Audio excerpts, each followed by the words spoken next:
What's going on, college football fans, Colorado fans, Buff Nation, my BWBs, all of my bandwagon buffs, guys, and all of my billionaires?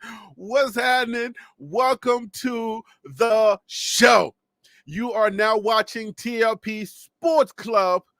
This is TLP Live Monday Night Football. I had to look at him to make sure that was Monday night. Monday Night Football, guys, on the East Coast. I appreciate you. If you are on the West Coast, salute. Off the top of the show or at the top of the show, I want to let you know, guys, that I am also streaming on my Billionaires Mindset, guys. Billionaires Mindset YouTube channel. So if you are watching from over there at the Billionaires Mindset, it is my poly social.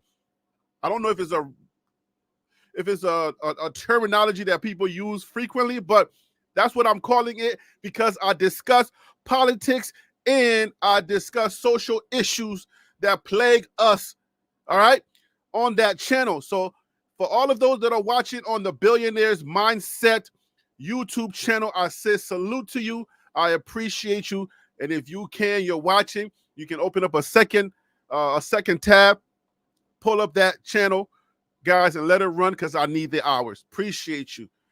But guess what, guys? As you can see right there on your screen, no, it's this way, Harry V. It's this way. As you can see right there on your screen, guys, 4 more days until college football is back, guys. Kids are back in school. College football is going to be back real soon. So what's that crap you've been talking about? What's that stuff you've been saying? Colorado ain't no good. Colorado ain't going to win no games. You've been saying that? Or you saying Colorado's going to go 12-0, 11-1, 9-3? Or, as I have said on this channel, 8-4. Guys, I want to welcome you to these. All right. I want to welcome you to who my guys calling it the extravaganza. All right. For you to now put your mouth where your mouth has been all year long. Let's make this official because on Saturday, August the 24th, guys, it happens. College football, it's coming back right there.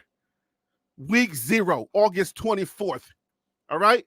We got 4 days, 17 hours, 51 minutes, and 20 seconds and counting. College football is about to be on. You understand what I'm saying? Oh, man. This is exciting. It's some exciting time, guys. This is some exciting times.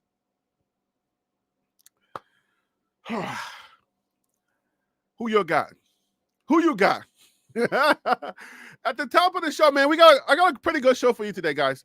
Really good show for you today. And I want to say salute to my guys, Phil So Real and DC Carson for their inspiration, for helping me put this show together. I want to say salute to those guys. And today's show, guys, I want to take everything, a combination of everything we've been discussing during the preseason. All right, because for you to see single digits, man, for you to see single digits on the board, the countdown is now down to single digits. For you to see that, guys, oh man, this is, I'm like, I don't know if I'm about to tear up or if there's my studio is a little dusty. I don't know. I don't think it's my studio's dusty. I don't think I'm about to cry or nothing. Nah. But yeah, man, college football is here. So who you got? I want to know who you got. I'm starting to show off the top and saying, if you saw the rankings, right? If you saw the rankings, let's put this up real quick. If you see this is the AP poll top 25. You know what? Nah, let me not start with that. Let's rewind real quick.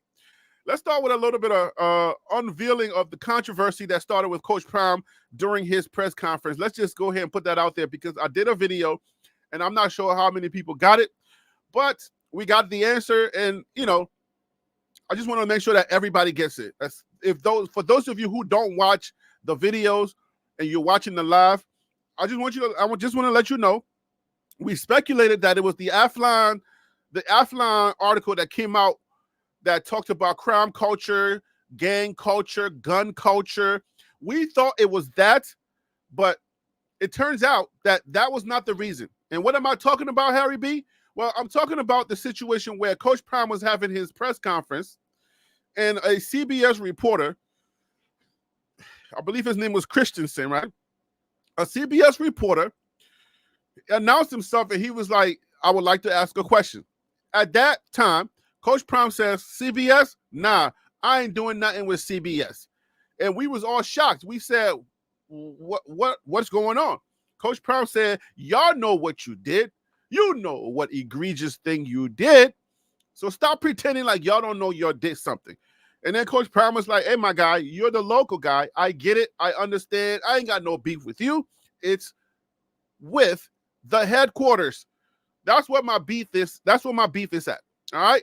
So that whole thing, we didn't know. We were all confused. But it came out, okay?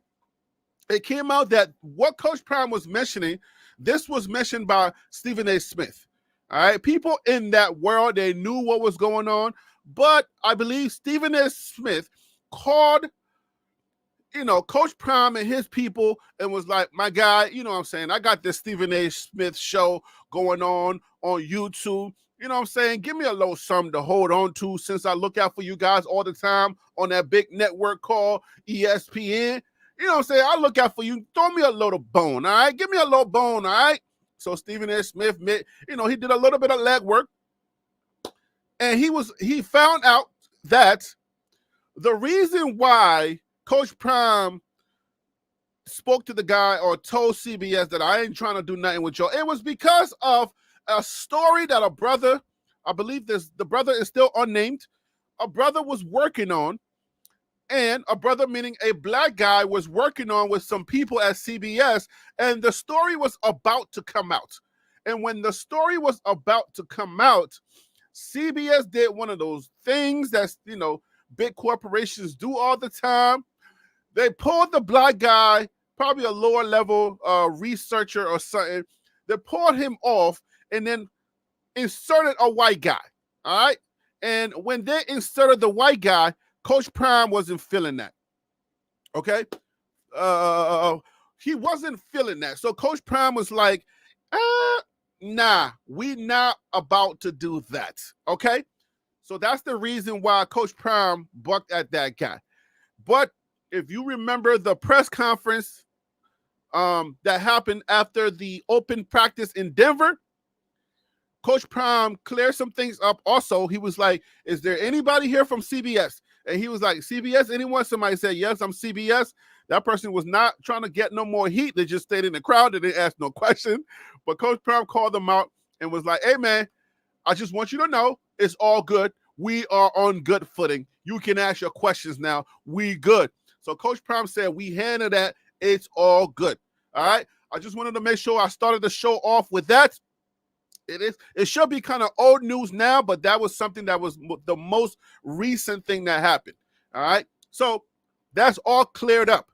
But today's show, guys, it's about college football and who you got. I want predictions now. You got to put your mouth where your mouth has been all preseason. All right. So we're going to have a good conversation today, guys. I wanted to put this information back on the screen, guys. Join TLPlive@gmail.com. That is the email. Let me make sure I put the right finger up this time. The email is right there on your screen.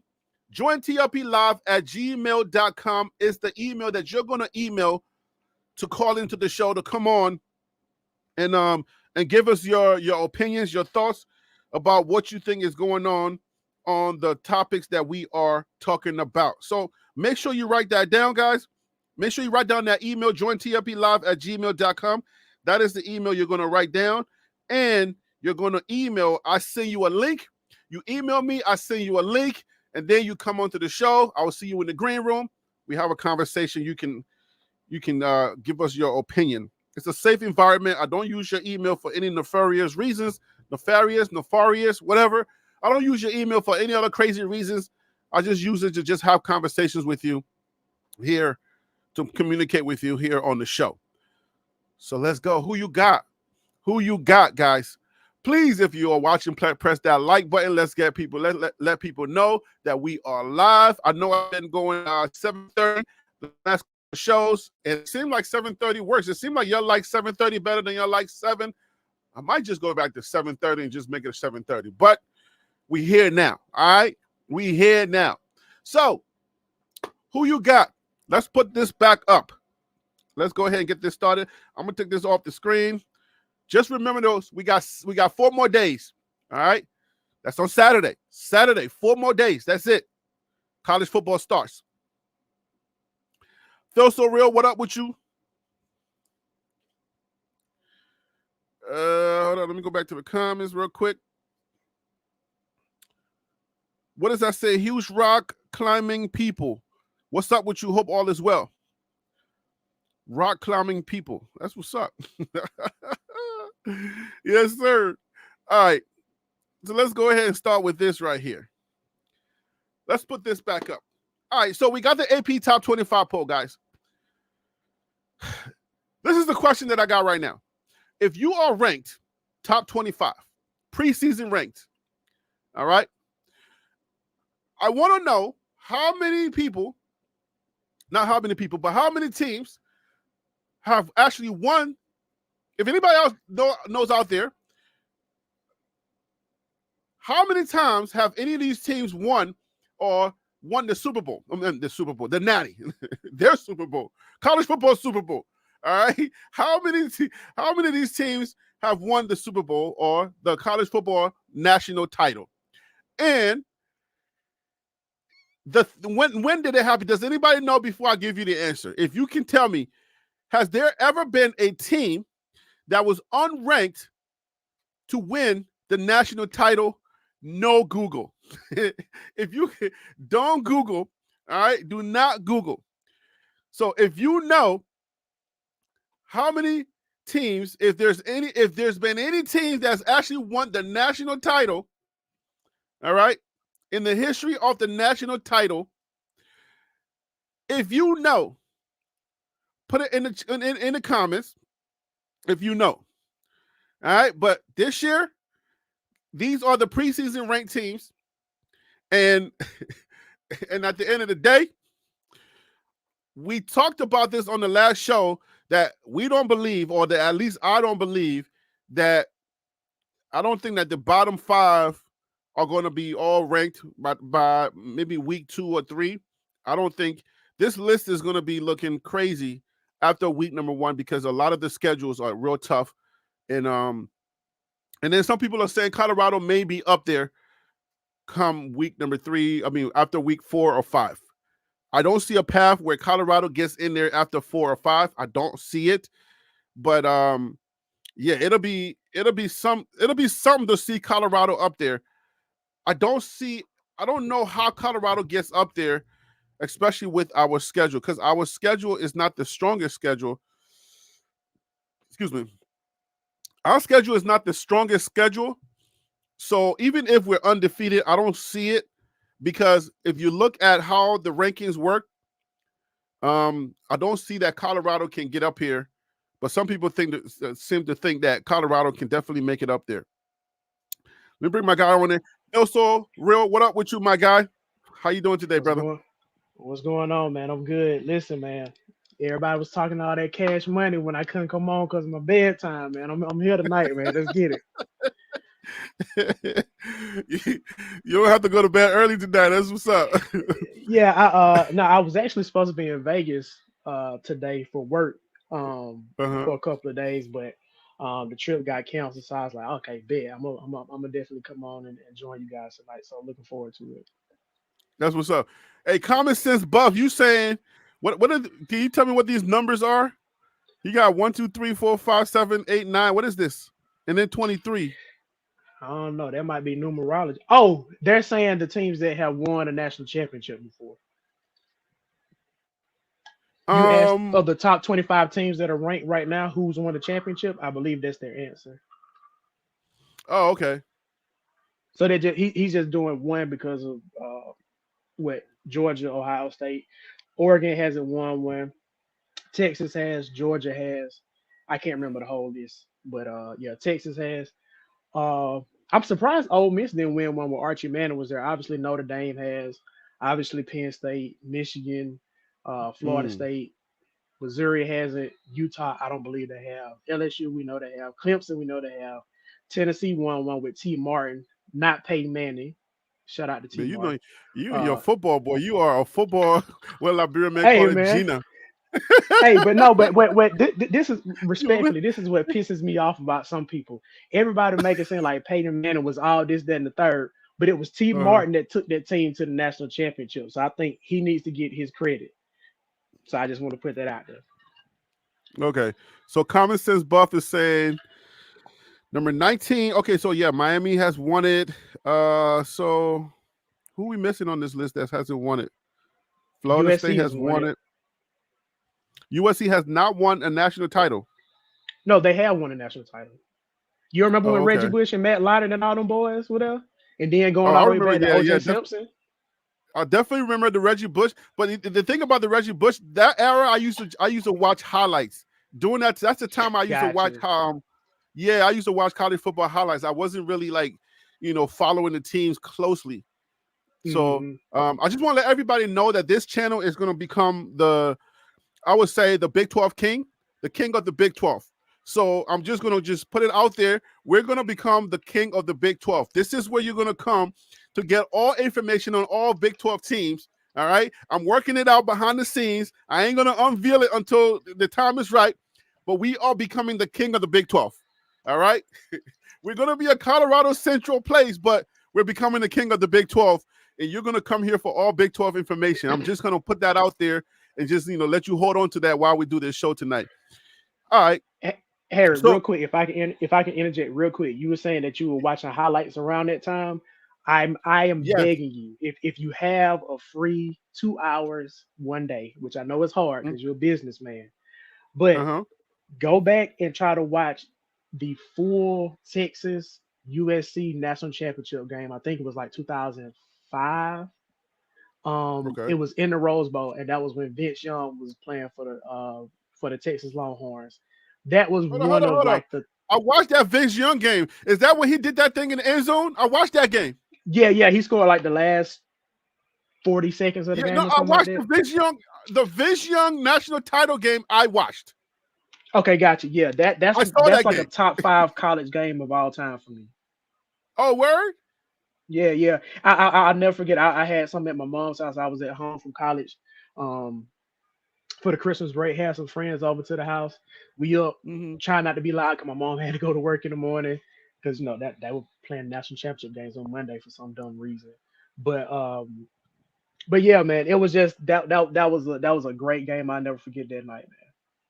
Oh wow. Okay, so yeah, I did watch that game. Okay, so I wasn't doing so bad, but the thing is, I'm like most sports fans, where if like you watch the playoffs or you watch like the title game, right? That's how how I was. Yeah, so I did watch. I don't remember all the details about the game, but I remember Vince Young in the end zone. So that's how I know. I remember Vince Young, and then I remember him in the end zone celebrating. So I remember that game, and I remember watching that game. It was a pretty evenly matched game, though. It wasn't a blowout. As far as I remember, it was pretty evenly matched.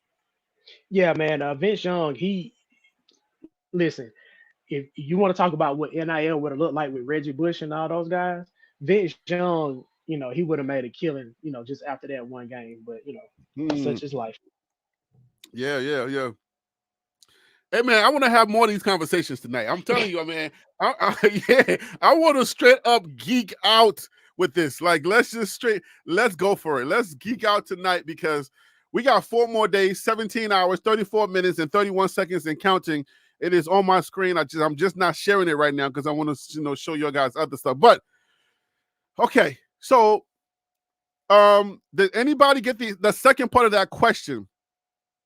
When was the last time that any school won the Natty without being preseason ranked? Does anybody know? Can anybody give us that answer? If nobody can get that answer, I'll wait for a little bit of cycle and then we'll come back to that answer. So, but in the meantime, let's play a little game, or let's play what's the best room Colorado has. The best overall room Colorado has. Which room is the best room? We've done it a couple of times, but let's do it again. Phil, what's your opinion of the Colorado's best room? And y'all can put it in the comments, put it in the chat. What's your best room, or what do you believe Colorado's best room is? Phil, what is your opinion on which room is the best room? You might be on mute. I can't hear you. That's if you're talking.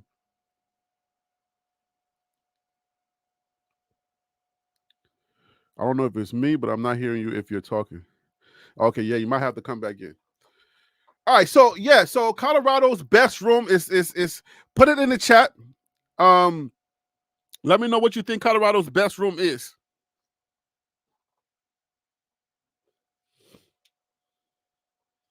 My light is flickering.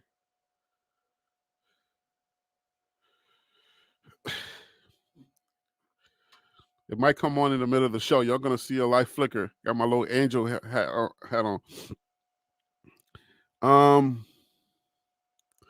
Silicone Slick Media, what up with you? Common Sense Buff, what up with you? Hope all is well. Rakim 777, what up with you? You good, Phil? You're back, but I don't know if your audio is back. Okay, what about now? Oh, yep, yeah, there you go. Okay, sorry about that. I put it on mute, and then when I took it off of mute for whatever reason, it stayed on mute. But the wide receivers room for me, I think is the most talented room. I think they have a decent amount of versatility as well in the wide receiver room. So while you have plenty of speed with your Florida boys, you got someone like I think his last name is Timmons, the guy that's out of North Carolina State. You got Will Shepherd, who's a big body guy that can go up and get the ball. And then, oh my goodness, I can't remember the true freshman, Michael. Is that name? Oh, Cam Michael? Familiar? Cam Michael, the kid from Georgia. He's from your hometown. Yeah. Well, he's from my home state, but he's not hometown, he looks really good. So I would say the receiving core is probably the best. Okay, so the receiving core, I would like to say the quarterback's room. The quarterbacks, I like the quarterback's room better than the receiving core overall, I would say. I think at the end of the day, because we got Shedeur and Ryan Staub is looking like a starter for another team. You know what I'm saying? Like Ryan Staub is like a starter. Like, you know what I'm saying? He got starter qualities. You know? That's why I'm not like, if we get Juju, it's all good. But I like Ryan for some odd reason. The boy can play football at the quarterback position. He's good with it. Listen, so here's the thing. We shouldn't have to find out if the quarterback's room is the best room on the team. There's no reason why we should need there's no reason why we should find out if what you're saying is true. If the whole protect two, keep Shedeur up is in effect, okay. we should see those guys in garbage time, but at the very least, Shedeur will get his back broke like last year, right? I don't know if I've seen enough from Staub to say that, and I'm kind of concerned that we haven't heard as much talk from the transfers that came over, because the kid from Vanderbilt, everybody was making a big deal about him because he can run the ball and he's tall, and then the other Wade twin, people were impressed with him from the bowl game that Kentucky had, but I really haven't heard any rumblings from those guys. Have you? Nah, I haven't heard any. You talk about from the quarterback's room? Yeah, from the transfers specifically, not just the quarterback's room as a whole, but specifically the transfers. Nah, the Wade twins, not much. I haven't heard a lot from the Wade. But keep in mind, though, I mean, I think what you're saying has a lot to do with the creators, though. I don't know that it's like team, it's the team actually and well off. I think it's mostly like the creators hype.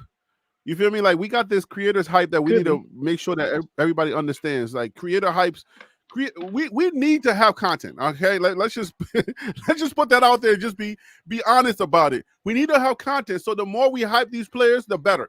The better for us to be able to get views and to be able to, So we gotta like excite the base somehow. So I'm sorry to let it out the bag, but okay, but no, I'm with you on that. But why not have? But why not start a little bit of drama and be like, one of these guys either just dog them out, or just be like, no, Staub should be ranked number 4 on the depth chart. You know what I'm saying? Like, why not create some unnecessary drama if you're trying to get clicks? Just put it out there. Well, hold on. What do you mean? Because I need to know how to answer the question. Like, what do you mean create some drama? So what I'm saying is like, why not bring up the question about the backups? You can make it some positive and say that's just how good Staub is, or you know what I'm saying, depending on how critical you want to be, you can question whether or not Colorado's coaching staff did a good enough job of scouting the transfers that were coming in. So there's a lot of different plays a lot of different ways you can play it up. Are you talking about the CU creators, or are you talking about the outsiders? Because you got to identify who you're talking about. Yeah, the CU creators can never do that because you can't do that. The masses, if you're a CU creator, aren't talking about backup quarterbacks.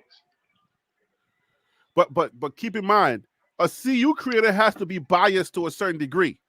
A CU creator does not have the liberty to bash or to ask hard questions.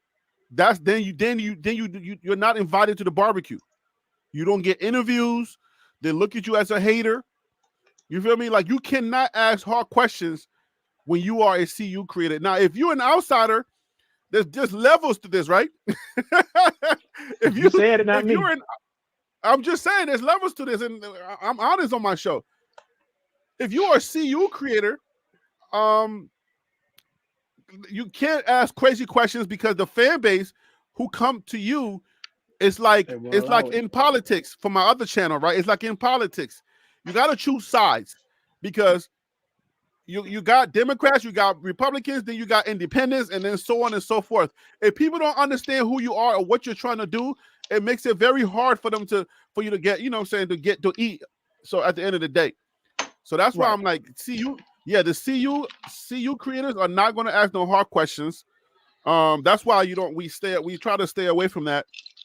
I've kind of like been somewhere, I don't know if you wanted to call it in the middle somewhere, trying to like, make sure that at least I'm honest with the people and let them know, hey, we're seeing a lot of footage on our team, but we're also contrastly, we're not seeing footage on the other team. So it's easy to be tunnel vision and say, hey, we're gonna take we're gonna kill it this year, right? Because we're seeing how good our guys are, especially the position players, and then we're seeing how well our guys, the other guys, are developing on the line.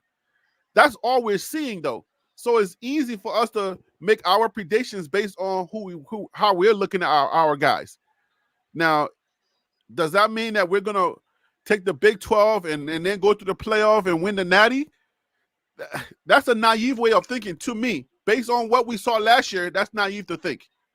So you're not getting a lot from that. So I think, but for me, I think personally, I would say the reason why I say Ryan Staub is good is because he's not getting the reps that he needs to develop at the potential that he has.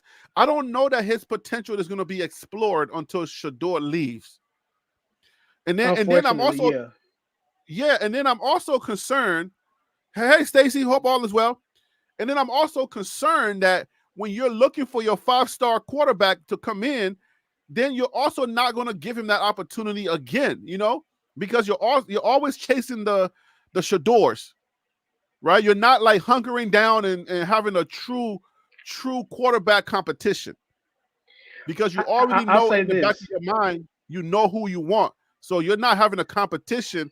You're just saying it in word, but you're giving the reps to the guy that you want. Might I submit this to you? It was already Okay. hard enough in college football to have a true freshman win a national championship. And frankly, I Mm-hmm. think with the advent of the transfer portal, teams are Mm-hmm. getting older, teams are getting better. Defenses are going to be more difficult because you will be able to have guys that have been around for a while, their bodies are developed, they understand schemes a lot better. And Mm-hmm. I'm sorry, but a guy that, you know, coming out of high school first year, there's gonna be a learning curve physically, mentally, spiritually, all that kind of stuff. So I just don't think you're gonna see a true freshman come in, and while they may have an impressive season, I don't think a true freshman is going to be able to go against the defenses we're going to see from those elite teams that have been able Mm-hmm. to add a cherry on top through the transfer portal. I mean, but it's not. We're not talking about impossibilities, right? We're talking about. No. We're I'm not talking saying about it's just impossible. it hasn't happened. I think Trevor Lawrence was the last quarterback that was a true freshman to win a national championship. There have been red shirt freshmen, but if I'm Mm-hmm. not mistaken, he was the only true freshman to win a national championship. Hmm. Okay, so I didn't. Did you know? Did you know that Cheto had a brother or a cousin on the team? No, I don't care enough about it to look into him like that. I didn't know because are you looking at the screen? Yeah, I mean, y'all Africans would be having the same name, so that might just be his fifth cousin or something like that. Okay, Steven and Smiths and Peters. You want to call out Africans But you know what? with your Honestly, for us, Johnson? How many Johnsons are in the South? it all blends in because all jokes aside, just the way y'all have y'all consonants and y'all vowels put together, it all blends in for most of us uncouth Americans. So it's all good. I think y'all got a whole. Y'all can't have no family reunion in the South with the Johnsons. You're gonna have to hyphenate it. Man, If you listen, have, in my town, I grew up in, it was the Gants and it was the Walker/Ogletree family. Those two what? families, they run my town. Let me tell you something so funny. Side story, real quick. There's a street Go called ahead. James Street in my hometown. There's a St. James AME, and then there's a St. Luke Baptist Church. They are literally across the street from each other. The Gant family goes to one, the Walker Ogletree family goes to the other, and every Sunday at 1 o'clock when church is over, it looks like a gang war or something like that because you got two different families right across the street from each other coming out of church. But it's a small town, so we all get along. But it's just funny seeing how one family, you got two different families kind of got their own churches across the street from each other. I would not marry from that town. I would go outside, far outside. I would go far outside to get my girl. Be like, nope, not doing it. Yeah, just in I ain't case. trying to have no crooked teeth kids. If you know what I mean. I follow All right, you. I follow you. Let's do conference championships. Who do we believe is going to take the conference championship? Who do we All right. believe? We got to put our mouth with our mouths has been all preseason. Who's taking the conference championship? I'm putting it back on the screen. Who are we saying is taking the conference championship? Phil, you go first. Okay, so just so you know, I'm trying to keep track of all this, so I will send you the document when we get finished. So let's make sure we keep up with this. I'm gonna say for the Big 12, I'm gonna go chalk. I'm not gonna do listen, anything. Before you go, Mhm. I may have to do this show. Again on Friday when we Okay, have like a bigger crowd, right? Because I that's don't know if cool. I'm going I'm not gonna against change anything. what I say. That's fine. But I mean, we may have to repeat this show to make sure that we get the BWBs in the house, okay? Because some people might not be on the show tonight. All right, but go ahead. That's fair. Who's Nah, winning so the conference championship? I'm gonna go chalk. I'm gonna say Utah. I think Utah, when the last two seasons that they had Cam Rising healthy, they won the Uh-huh. Pac-12 conference. They won the Pac-12 Okay. conference because they were the tougher team. And they just had a good quality quarterback. And I think while the Big 12 is a quote unquote tougher conference as far as like grit and grimy than the Okay. Pac 12, I still think Utah is already built for this. So I think it'll be a seamless transition. So I'm gonna just say Utah. If Cam Rising is gonna be able to stay healthy, I don't see many teams that can really stop those guys. All right. Comment says Rakim Silicone. Let me hear y'all. Who's taking? If y'all not biased to Colorado, if you are, that's fine. Stacy, let me hear y'all. TH, let me hear you. Who you? Oh, you. So okay. So TH, I think TH is agreeing with you that Utah is going to take the conference. I have us at 8-4. So I don't know if that's not okay. It's obvious that that's not. I don't believe that's conference champions.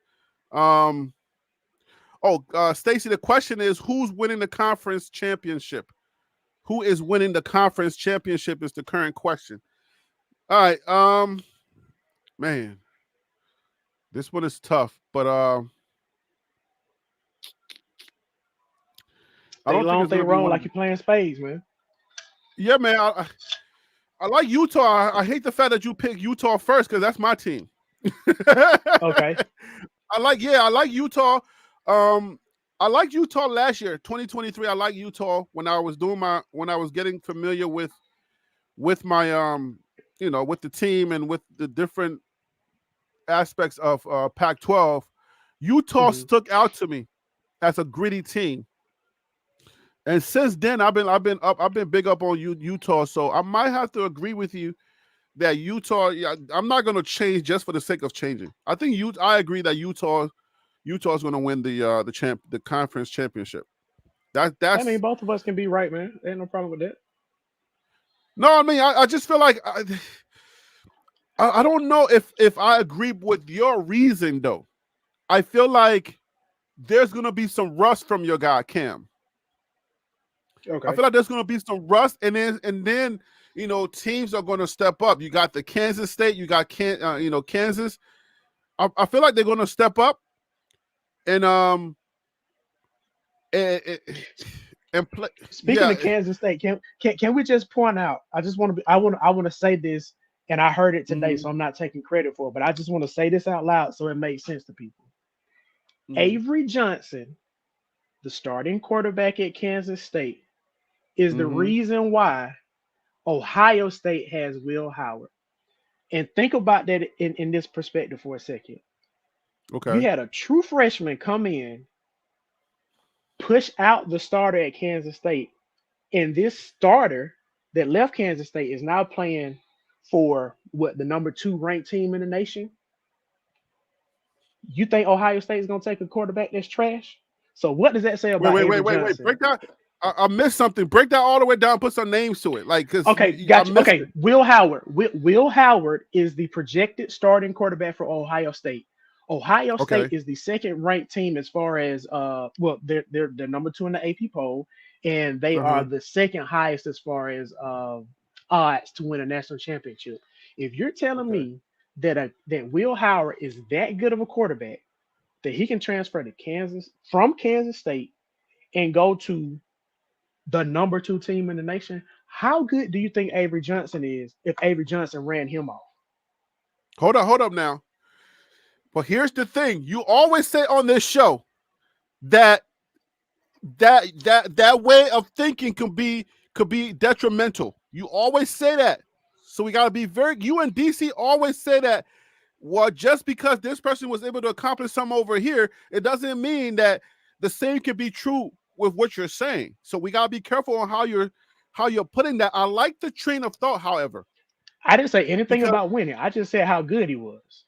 well, no, but I mean, but this is obviously like translation winning, right? Because you're not ranked number 2, and people don't think you're going to win any games, Oh, okay. Wait, right? if you're talking about from the Ohio State perspective, then yeah.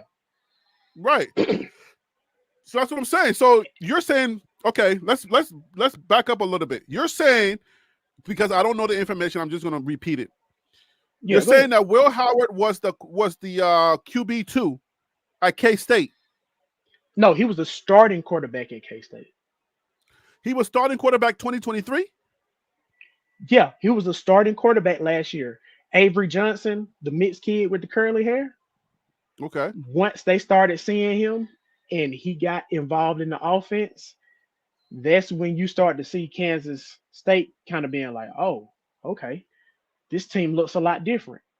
And if I'm not mistaken, Will Howard did get hurt towards the end of the season. But once Avery Johnson came in and he kind of really took control over the team, that was it. If you go back to that Pop-Tart Bowl, dude, he looks really good. And frankly, I don't think Will Howard is that good of a quarterback to begin with. But I am interested in seeing what he looks like with the wide receiver weapons at Ohio State. But I'm just saying, like, Avery Johnson must be pretty good to get a guy to leave that's going to the number 2 team in the nation. That's all I'm saying. But hear what you're saying though. This sounds like you're making an argument. You're making an argument for Ryan Staub, because what you're saying is that it's situational football, or depending on who you go to, you may thrive. You could be somewhere where your potential is not, your full potential is not displayed until you go somewhere else, and then you can flourish. Is that what I'm hearing? If you want, perception is reality. So if you want to perceive what I'm saying is that way, I can't go against that. I don't think Ryan Staub is going to be a starter in the Power 4 level ever in his career outside of being a backup in the starter getting hurt, i.e. Shedeur getting hurt last year and him having to play with Utah. I think if he stays at Colorado, he's going to be a forever backup. Okay, fine. I understand why you're saying it. Well, let me question why you're saying that. The reason why you're saying that is when he was put into the game, he didn't flash off like Fafita or Max Duggan 2022. Is that what you're saying? He wasn't an instant unicorn. Is that why you're saying what you're saying? I want to be very clear. When I look at quarterbacks, I'm not looking for unicorns. You don't have to be a unicorn. The only reason why Tom Brady is considered a unicorn is because of his longevity and how many games he was able to win and how many Super Bowls he was able to win. But if you look at him on the field, you wouldn't look at him and say he's a unicorn. So I just want to be clear. Right, he was drafted 90 something, 92. Right. So I don't need you to be a Vince Young, to Cam Newton, to Patrick Mahomes to be impressed. I just feel that if he was that good, he wouldn't be at Colorado right now. There are very few quarterbacks that are starter worthy that will stay at a losing program to be a backup if they have the opportunity to go somewhere else and start. But let's explore that a little bit. Ryan Staub came into the game. He looked a little rusty the first couple of throws, and then all of a sudden, second game, we like, Ryan Staub maybe, might be nice. So what I'm saying is, if there was true quarterback competition where Coach Prime was not so up on his son, where he was like, okay, I don't know who the starter is going to be like come 2025, it's going to be wide open. So he's going to now be forced to put people in a situation where they can compete for their job. That hasn't been at Colorado. So Ryan Staub hasn't been developed, hasn't been given the opportunity to show his stuff. I'm saying I'm under the impression that Ryan Staub is like that, and if you give him the opportunity and develop it into a starter, he's going to be really good. I'm thinking he's more like Fafita, Max. He's like those guys given the opportunity. So, but what I want to know, based on what you just said, is when a quarterback is given the opportunity to play, what is your initial reaction? What do you need to see off the rip for you to be like, we need to pay closer attention to this guy? What do you need to see? Okay, so I did not watch all of the Utah game when he played, so I can't give you a breakdown of that game. But for me, what I look for in a quarterback when they come in is all the non-sexy stuff. Can they make their progressions if the number one option isn't available or the number two option isn't available? Are they okay with checking the ball down to a running back or a tight end? Your safety blankets. Are they able to create space in the I think pocket Ryan did without that taking off better than running? Shador. Ryan did You, that but better okay, than Shador. and if you're saying and guess what? If you're saying this happened, I'm gonna take your word for it because again, I don't remember that entire game. But as far as what I'm looking for, like I said, I look for quarterbacks who can create space in the pocket and not always take off. Because a lot of times with our backups or our younger quarterbacks, they come in the game and they're not as acclimated to the game speed as your starter would be because you've been sitting on the bench the whole time, right? So Right. I don't want to see you bail out as soon as you get pressure. Can you take a step to the left or right, or step in the pocket, create a little bit of space? Can you throw receivers open?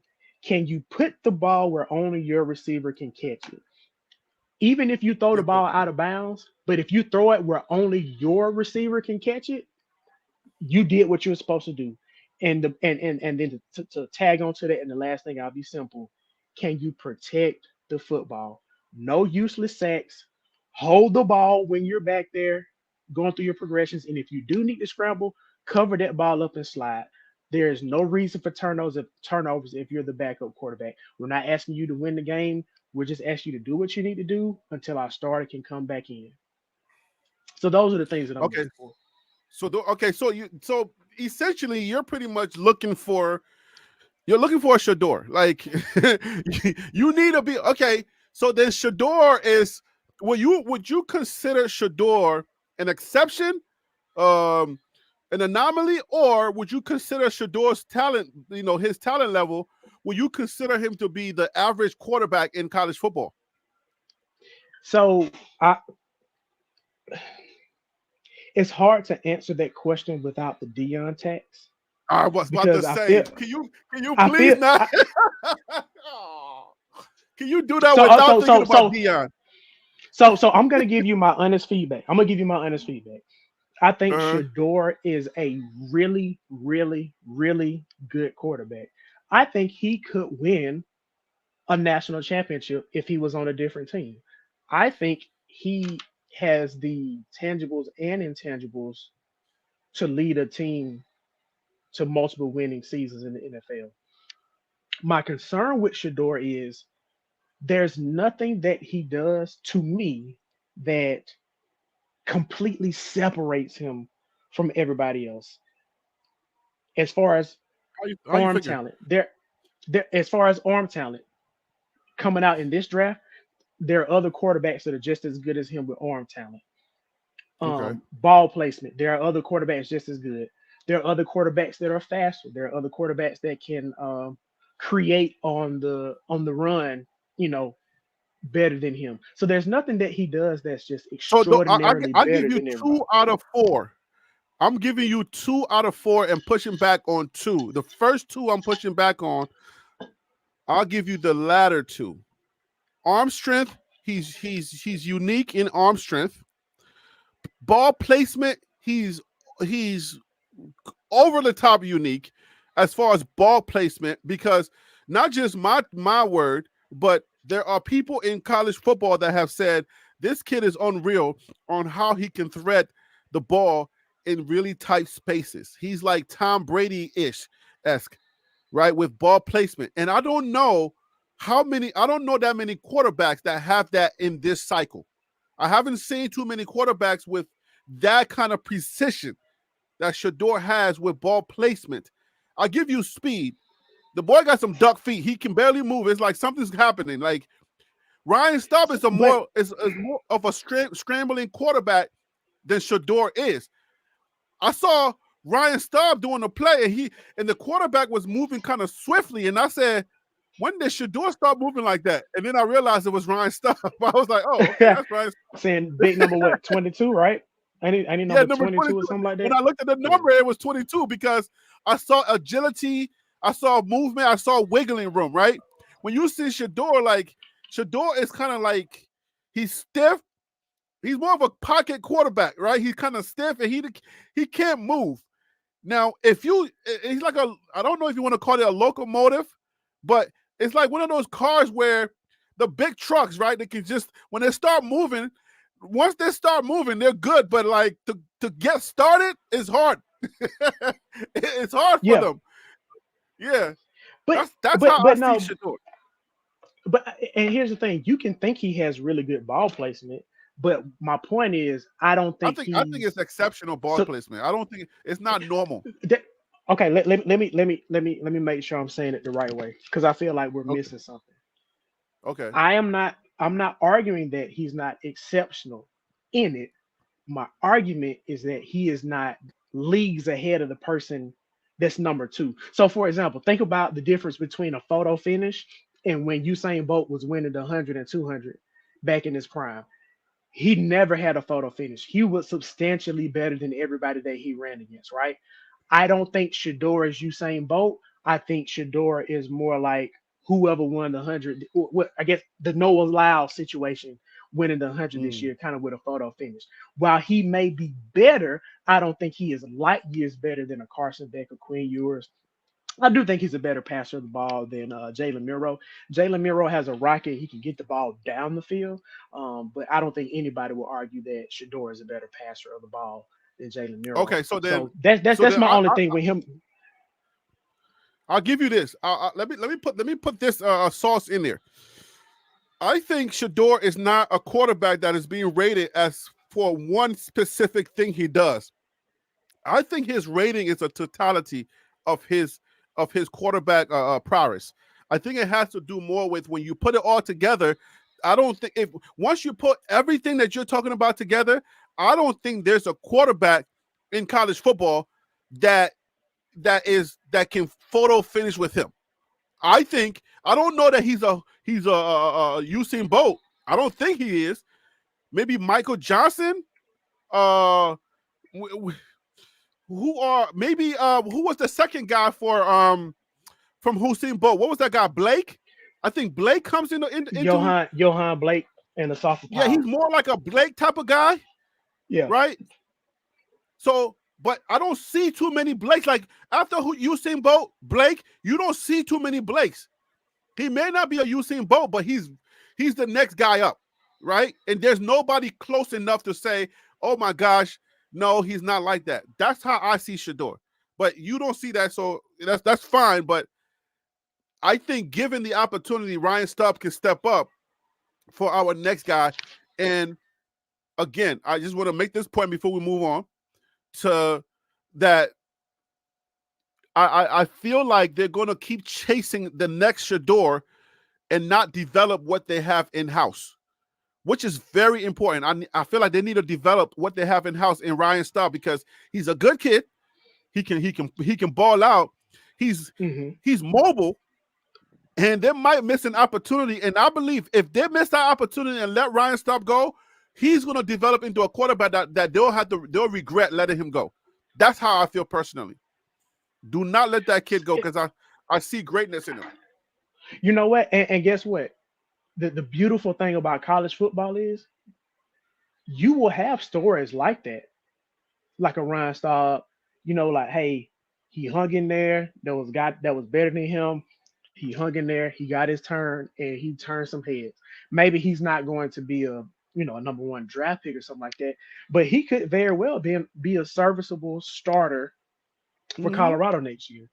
I'm just saying I don't see it. And if Juju is supposed to be that dude, Ryan Staub should not beat him out.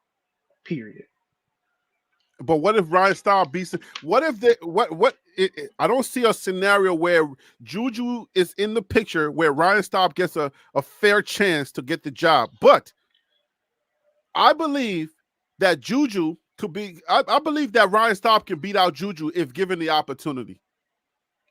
I also think that because I do want to point this out though. Juju reclassified. He's a senior this year. He should actually be a junior this year. So when he comes into college, he's gonna be like 17 years old, right? So I feel like Staub should be able to beat him out. But if Juju is that dude, then he should be able to beat out Staub. But if Juju's that dude and Staub beats him out, then it's like, okay, well, dang, okay, let's look at Staub. But I think next year is going to be the perfect year for Colorado because you can't talk about the allegations of data ball anymore. You're going to see the very best quarterback on the field play every Saturday. You're going to see an offense that is more balanced because you don't have to worry about, hey, let's make sure Shador gets his yards, or let's try to protect Shador more than what we would do for a normal quarterback. So I think you'll see more of the real offense from Colorado next year once Shador is gone. Mm. All right, so let's turn our attention, guys, to the other four conferences, the other three conferences. We got a few people to play along with who is going to win the Big 12. Colorado's name did come up. Stacy did say Colorado, TH, and Phil So Real and TH said is pretty much going to be either Utah or OSU. I think TH added OSU. I believe OSU is returning a lot of talent, and OSU may take it. But yeah, I think OSU is returning 16 or 17 of their 22 starters from last year. Yeah, they're stacked. And their whole offensive line. Their whole offensive line. Everybody from their offensive line is coming back. Yeah, their starting offensive line. Yeah. If I have a short, you can go see that on the page. But so yeah, okay, now I don't know all of the teams, and I'm not prepared to do this portion of it, but we're going to take a stab at it. For those of you who are ACC fans, who do you say is winning the ACC? And let me pull it up while we're talking.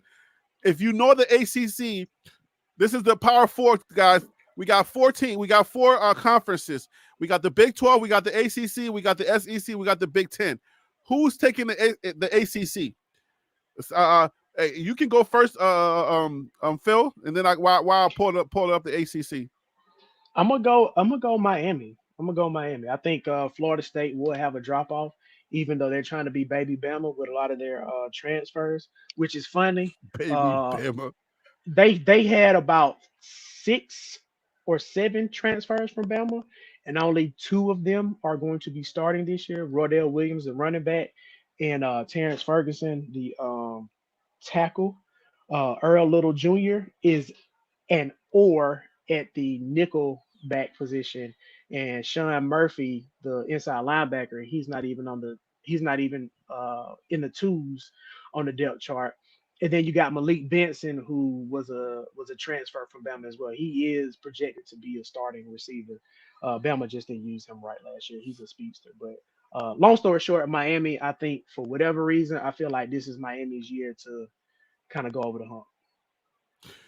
Hey, chat, if y'all can please let me know, because I don't know, maybe it's me, but do y'all remember us having a conversation about the ACC when we had that conversation about the college, like the different conferences? Wasn't Miami, when we was talking about the ACC basketball, and also I think Wild Dog was here, wasn't everybody bagging on Miami? Or am I missing something? And then now, Phil, you're saying you think Miami's going to take it? You think Miami's going to take it? You think they're ready this year? I think Cam Ward is that good of a quarterback. I think Miami's offensive line and defensive line are built like a SEC line, and anytime your position group is compared to the SEC, that means they are the best. So that's very promising. So I think between the quarterback play and the lines of scrimmage, I think Miami will be the team that can make some noise in the ACC. Yeah, Stacy, I thought we were talking about this, and Miami was like in the dumps. Like I was asking questions the whole time. I was like, Miami was not even like close, and everybody. I remember Wild Dog was like, he couldn't even say nothing about Miami, and it was like almost embarrassing to mention Miami. So what happened? Like what transpired? Well, I mean, I'm only one person. I'm only one person. So no, I mean, but you're one person, but not just that you're one person, but there's something that you believe about Miami that you think they have a good squad, right? Yeah. I mean, just listening to people that know more about college football than I do, and the points that they were making, not just they were making points about how Miami got better. Not necessarily talking about why they thought they would win. I think most people right now do have Florida State, but just hearing some of the positive things that I heard about Miami, I trust Cam Ward. I think he's a really good quarterback. The Martinez kid from Oregon State, I think he will be able to flash a lot this year.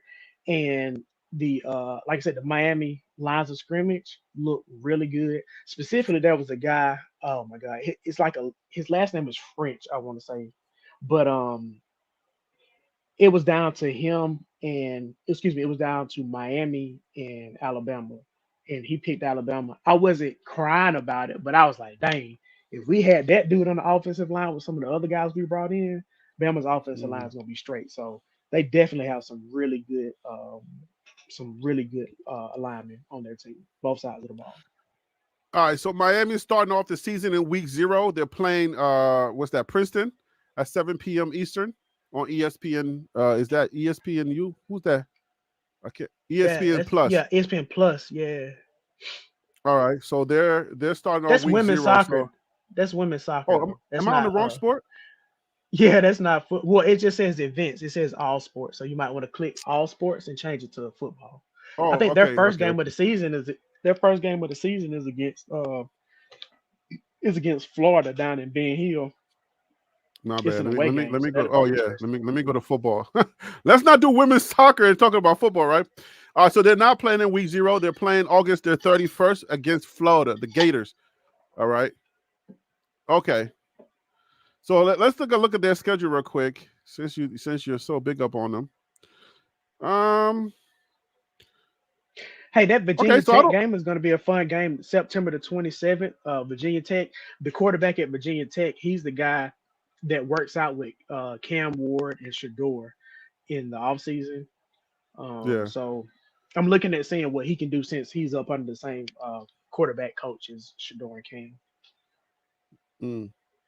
All right, Stacy. So who do you think is going to take the ACC? Because you trying to bag on Phil right now. I ain't see your predictions. All right, chat. Who's taking the ACC? For all of you ACC fans out there, who is taking the ACC? All right, so go ahead, put your let us know your answers, guys. Put your answers in there. I'm gonna say Florida State. I'm gonna say Florida. Hold up, where am I at? Not Florida State. Florida State is not here. Florida State is not here. Notre Dame is ranked, so they're not in the conference. Well, yeah, they are here. What am I talking about? Florida State. Well, Notre Dame is listed there for basketball and all the other sports. For football, they're still considered independent, just FYI. Okay, yeah. All right, so I'll say Florida State. Is there any other hold on, Stacy, did you FSU? Okay. All right, so Florida State. So Stacy says Florida State. Stacy agrees with me with Florida State. I say Florida State because I think Florida State has something to prove. I think this year they got a DJ Uiagalelei. He was Clemson. Was it Clemson, Utah? I think it was Clemson, Utah. Now Florida State. Clemson, Oregon State. Now Florida. Oh, he went to Oregon State. Oh, okay. Right. So yeah, Clemson, Oregon State. Now he's going to Florida. So I say if they bring back a majority of the players they had last year and they got snubbed, I say if they bring back those players, they should be the favorite. They should definitely be the favorite to. They're not bringing back as many guys from last year as you think. Hence the reason why they didn't have any starters against Georgia in the Orange Bowl last year, because a lot of guys were going to the NFL. So that's why they pretty much had their second and third string guys out there. So they're not returning as many starters as you think. While they may be returning depth from last year, they're not necessarily returning starters on the team. However, some of the guys that transferred in do have starting experience. Obviously, DJ has it. Rodell Williams has it, the running back. Benson has it. And other guys on the defensive side of the ball as well. And they kept DJ Lundy that, was going to transfer to Colorado at one point, but then backed out of it. Right. That linebacker that was going to. So, but okay. But the reason why, so I agree partially with what you're saying, but their next guy up got to be considered too, right? Because we think about our next guy up. We never think about the next guy up on other teams. So I would say the next guy up should be ready to go, because number twos are not, we can't look down on number twos. Number twos are pretty good players, but they just had number one. That's how I look at it sometimes. Right. And then they've also matured. They got some snaps under their belt now. They know real game situations, and they should be like, okay, I'm ready to go, coach. If I was a junior last year, this year I'm a senior, I'm ready to go. So they know winning culture. They went undefeated, and they have enough juice in them to be able to take it. So I would say I'm sticking with Florida State. Make sure you put this down too. Me and Stacy, we're Florida State. Hey, Steven says Miami. Okay, so that's 2 for Miami. We got 2 for Florida State, 2 for Miami. Okay, so let me see. What TH say? It's been FSU and Miami. I am leading to FSU. They have been there before just last season. So we got a tiebreaker here. TH is our tiebreaker. So me, TH, and Stacy got FSU. And you and Stephen coffee. For the price of a coffee, you can feed an African. I'm here. Yeah, hell. Anyway.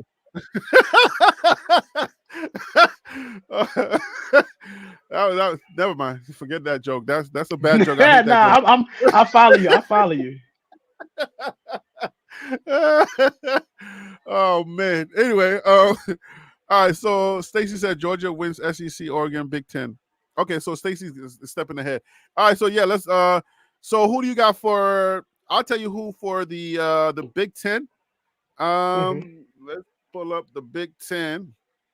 Yeah, you can go ahead. You go first. Let me pull up the Big Ten. Who you got for the Big Ten? I'm going OSU. I think Oregon will be very, very good this year. But can we try to just think back for a second? Fall 2023, Oregon plays against Washington State, regular season game. Washington wins that game, right? And then later that fall, early December, you have Washington playing against Oregon again in a rematch in the Pac-12 championship. Everybody thought Oregon was going to be more physical and run all over Washington. Who was the more physical team? Washington. Their coach is now Alabama. I don't think Oregon is going to be tough enough this year to really make a difference in the Big Ten. I think next year is going to be their year, but I think Ohio State they got too many good players and they spent too much money in the portal to not be successful this year. So I'm gonna have to give it to Ohio State. Okay, so hold on, let's see here. So Big Ten. Wait, my ACC Maryland's in the Big Ten now? What are we doing? Yeah, they've been in the Big Ten for a while now. Oh, okay. All right, so nobody. So what? Michigan is not good enough for you? Man, stop talking about Michigan, dude. Let's just stop talking about them and keep it moving, please. Please, respectfully. What is wrong with y'all? Like, y'all don't get no respect to the winners prior? Y'all, something wrong with y'all. That's what happened with TCU last year. We gave TCU too much respect because of what they did last year, and not focusing on what Michigan they brought is for no this year. TCU. Let's come on, respectfully now. Come on now. Okay. Fair, you know what? Okay. That was an exaggeration to prove my point. Okay. Yes, sir. I don't think Michigan is anywhere. Put it like this: I think there are too many teams around Michigan that have gotten substantially better than Michigan. I don't think Michigan has improved their team from last year. I think if last year's Michigan team played this year's Michigan team, they beat them by double digits. Yo, what happens? Why am I whenever I expand? I don't get the Big Ten no more. What's going on? Do you see the Big Ten on this screen? I don't see Big Ten no more. Every time I expand, the Big Ten disappears. That doesn't make any sense. I'm seeing what you're looking at, and I don't understand that either. No, I don't know what's going on. Because look, every time I expand it, when I shorten it, I get there it is. It says B1. There it is. It says B1G though. But that stands for Big 12. I know that. Man, I'm sorry, that stands for Big 10. Yeah. Right, Big Ten, right? But then when it says see more, right? See more takes away the big. I wonder if they know about this. That's weird though. When you Yeah, go to I don't know. yeah, when you go to see more, you lose the big B1G. No more B1G, and there's no Yeah, I don't know about way that. to search for it. Yeah, I'll reach out to them and let them know about their flaws. Yeah, but that's weird. So, listen, man. I know a lot of y'all don't believe in returning champions and all of that, but okay, let's look at this. Are you about to say Michigan? Don't beat around the bush. Say your answer, and then we'll deal with the rest. I hate the fact that they got Oregon in there too. They got Oregon. They got Ohio State. So, how can you? You already said Ohio State. Yeah, that's who I think. But again, I mean, if we're picking who we think is going to win, I mean, we may have some overlap. I'm thinking Ohio State might win the Natty. I'm telling you. Dang. I don't want to agree with you again, though. It's kind of sad, right? No, I mean that's cool though. That's cool. Who won the Big Ten last year? Was it Michigan? Yeah, Michigan was undefeated last year. They were undefeated, and they're not bringing back the same core. That's what makes this real tough. Their quarterback, projected quarterback Orji, he's very talented. He's a mobile quarterback. I just don't know if he can provide that same consistency that JJ McCarthy was able to provide for them last year. He didn't play sexy football, but he got the ball where he needed to get the ball to. And as a quarterback, that's really all you need to do. You don't have to do all this extra stuff. You just got to get the ball to the right person and not throw it to the wrong person. In a nutshell. Easy. Just simplify. Just make it real easy, right? Just simplify to the core, right? Hey, we're going to bring this down all the way to first grade, baby. Okay, so all right, so me, you, and TH, we're kind of in sync right now, and I gotta break this up, man. I'm telling you, I gotta break this up. We're gonna have to break this up when we get to the SEC, because I know exactly what you're thinking with the SEC, but we're gonna break this up as soon as we get to the SEC. So, all right, I gotta agree with you that it's gonna be Ohio State. I think it's gonna be Ohio State and Oregon in the no, I'm not gonna give them. Oregon is gonna lose, no matter what. I don't care. Oregon sucks. All right, so yeah, we agree that it's going to be Ohio State. We're going to say Ohio State is going to take it. Ohio State is going to take it. I see that happening. And TH, I agree with you. Ohio State is too loaded. So yeah, I get it. I get it. Stacey, what are you saying here? Ryan Day can't coach these players to win. What team is Ryan Day on? Michigan. I'm sorry. Ohio State. Ohio State. Oh, okay. So so Stacey's not big on Ohio State's coach. But you know what? The sad part about it is, though, Ohio State, if they had just beat Michigan one time in the past 3 seasons, life would look a lot different for them. But because of the fact that they kept losing to Michigan the last game of the regular season, their biggest rival, it makes it look like Ryan Day is not as good of a coach as he is. So, it is what it is. He got to win, but it's still kind of sad for Ryan Day because I think he's a lot better than people are giving him credit for. Who do y'all think is the sleeper in the Big Ten? Who do you think is the sleeper? Penn State and Iowa. I just want to point this out. Iowa had one of the top 10 worst offenses last year and still only lost 2 games. Think about that. Your offense is trash. Your offense is trash, but your defense is that good that you only lose 2 games. And they're making white cornerbacks be a thing again. So shout out to Iowa for having white cornerbacks because you don't see very many of them. They're making white cornerbacks a thing? Oh yeah, they had a guy. What do you mean a thing again? When was white cornerbacks ever a thing? The last time we saw a good white cornerback was Jason Sehorn for the New York Giants. Jason Sehorn was white? Yeah, he played for the Giants. I thought that was your team. No, that's my team, but I wasn't thinking about Jason. I thought he was light skinned. No, he was a white man. Jason And Sehorn. then John Lynch, he was a safety, so he don't necessarily count. What am I thinking about, Jason? Why am I?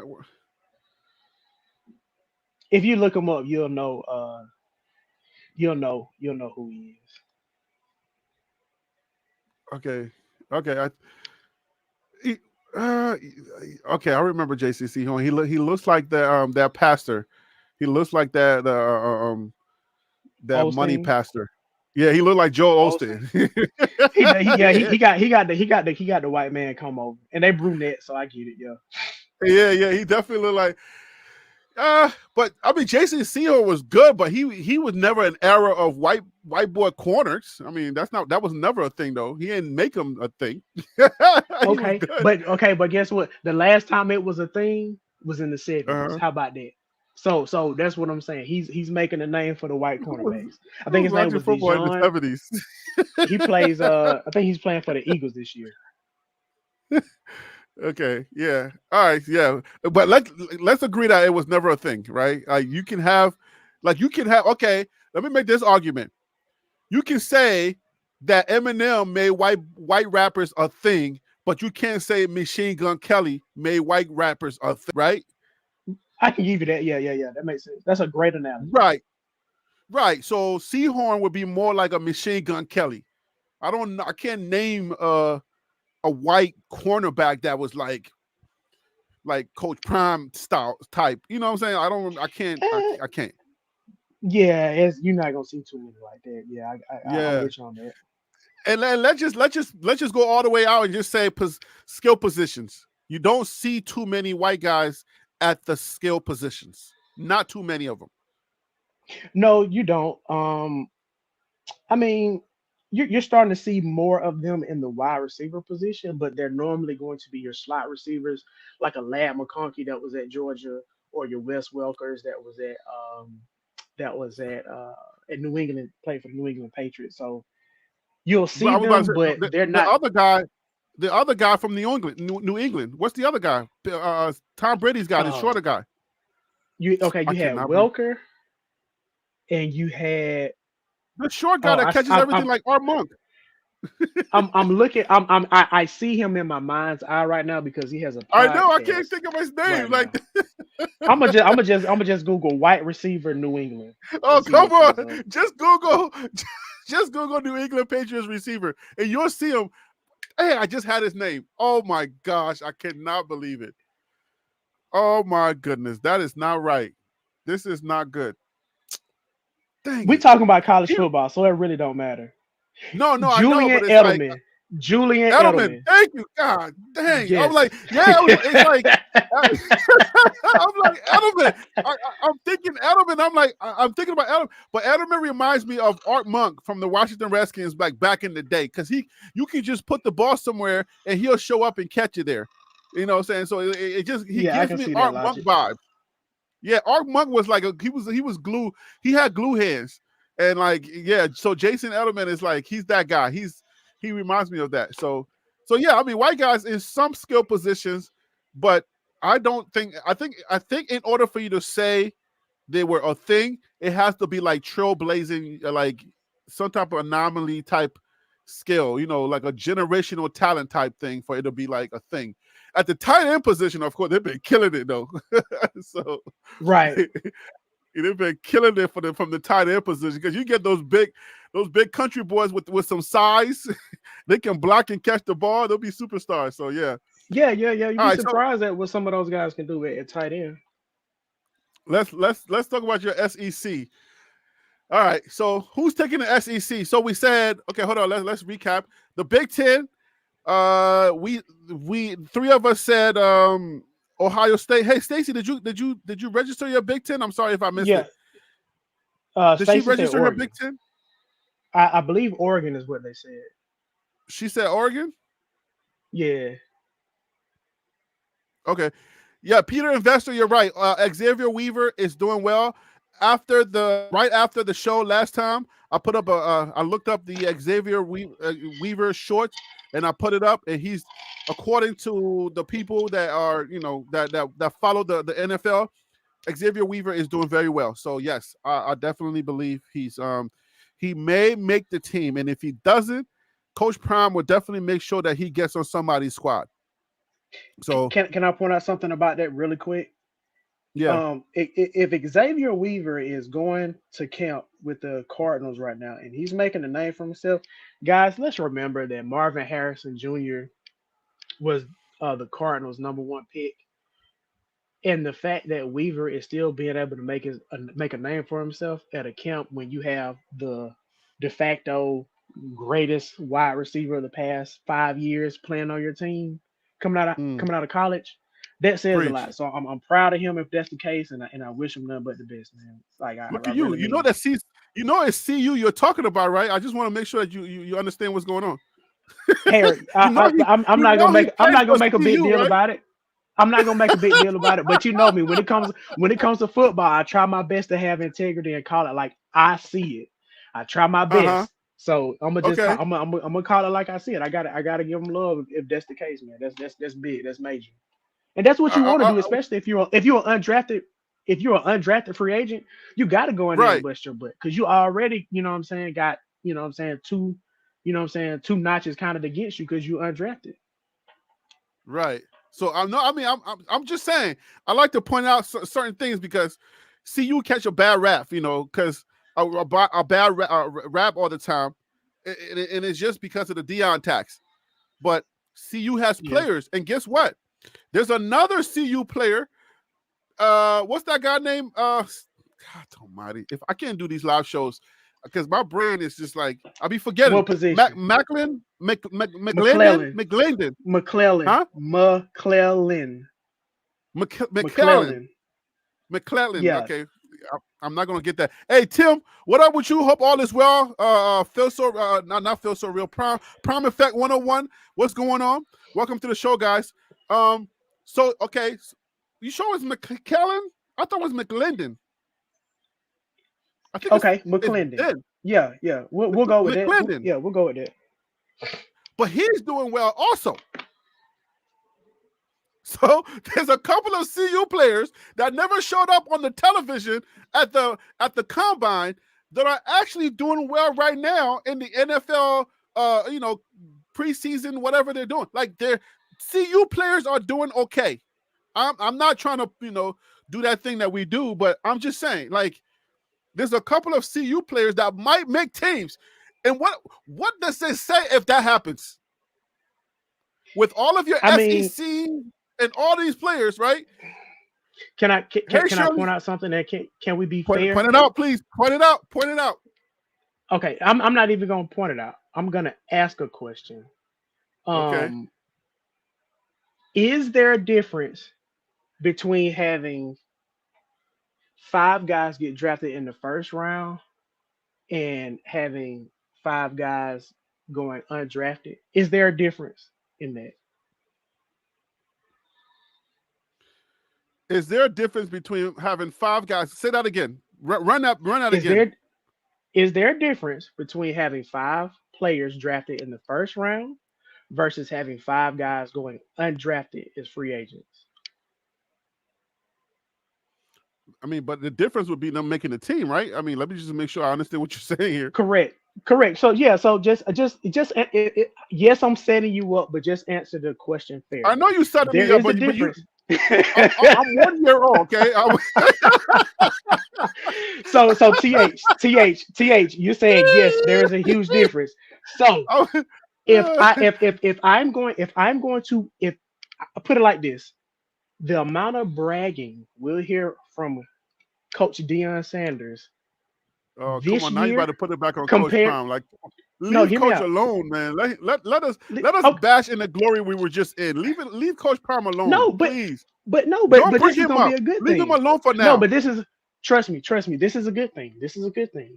The amount of bragging you're going to hear from him this year around the draft is going to sound a lot warranted different. Or unwarranted bragging? Warranted or You know what? At the very least, Shador and Travis are going to get drafted at the very worst top 15. Both of those guys are going to go top 15. If you can Uh-huh. get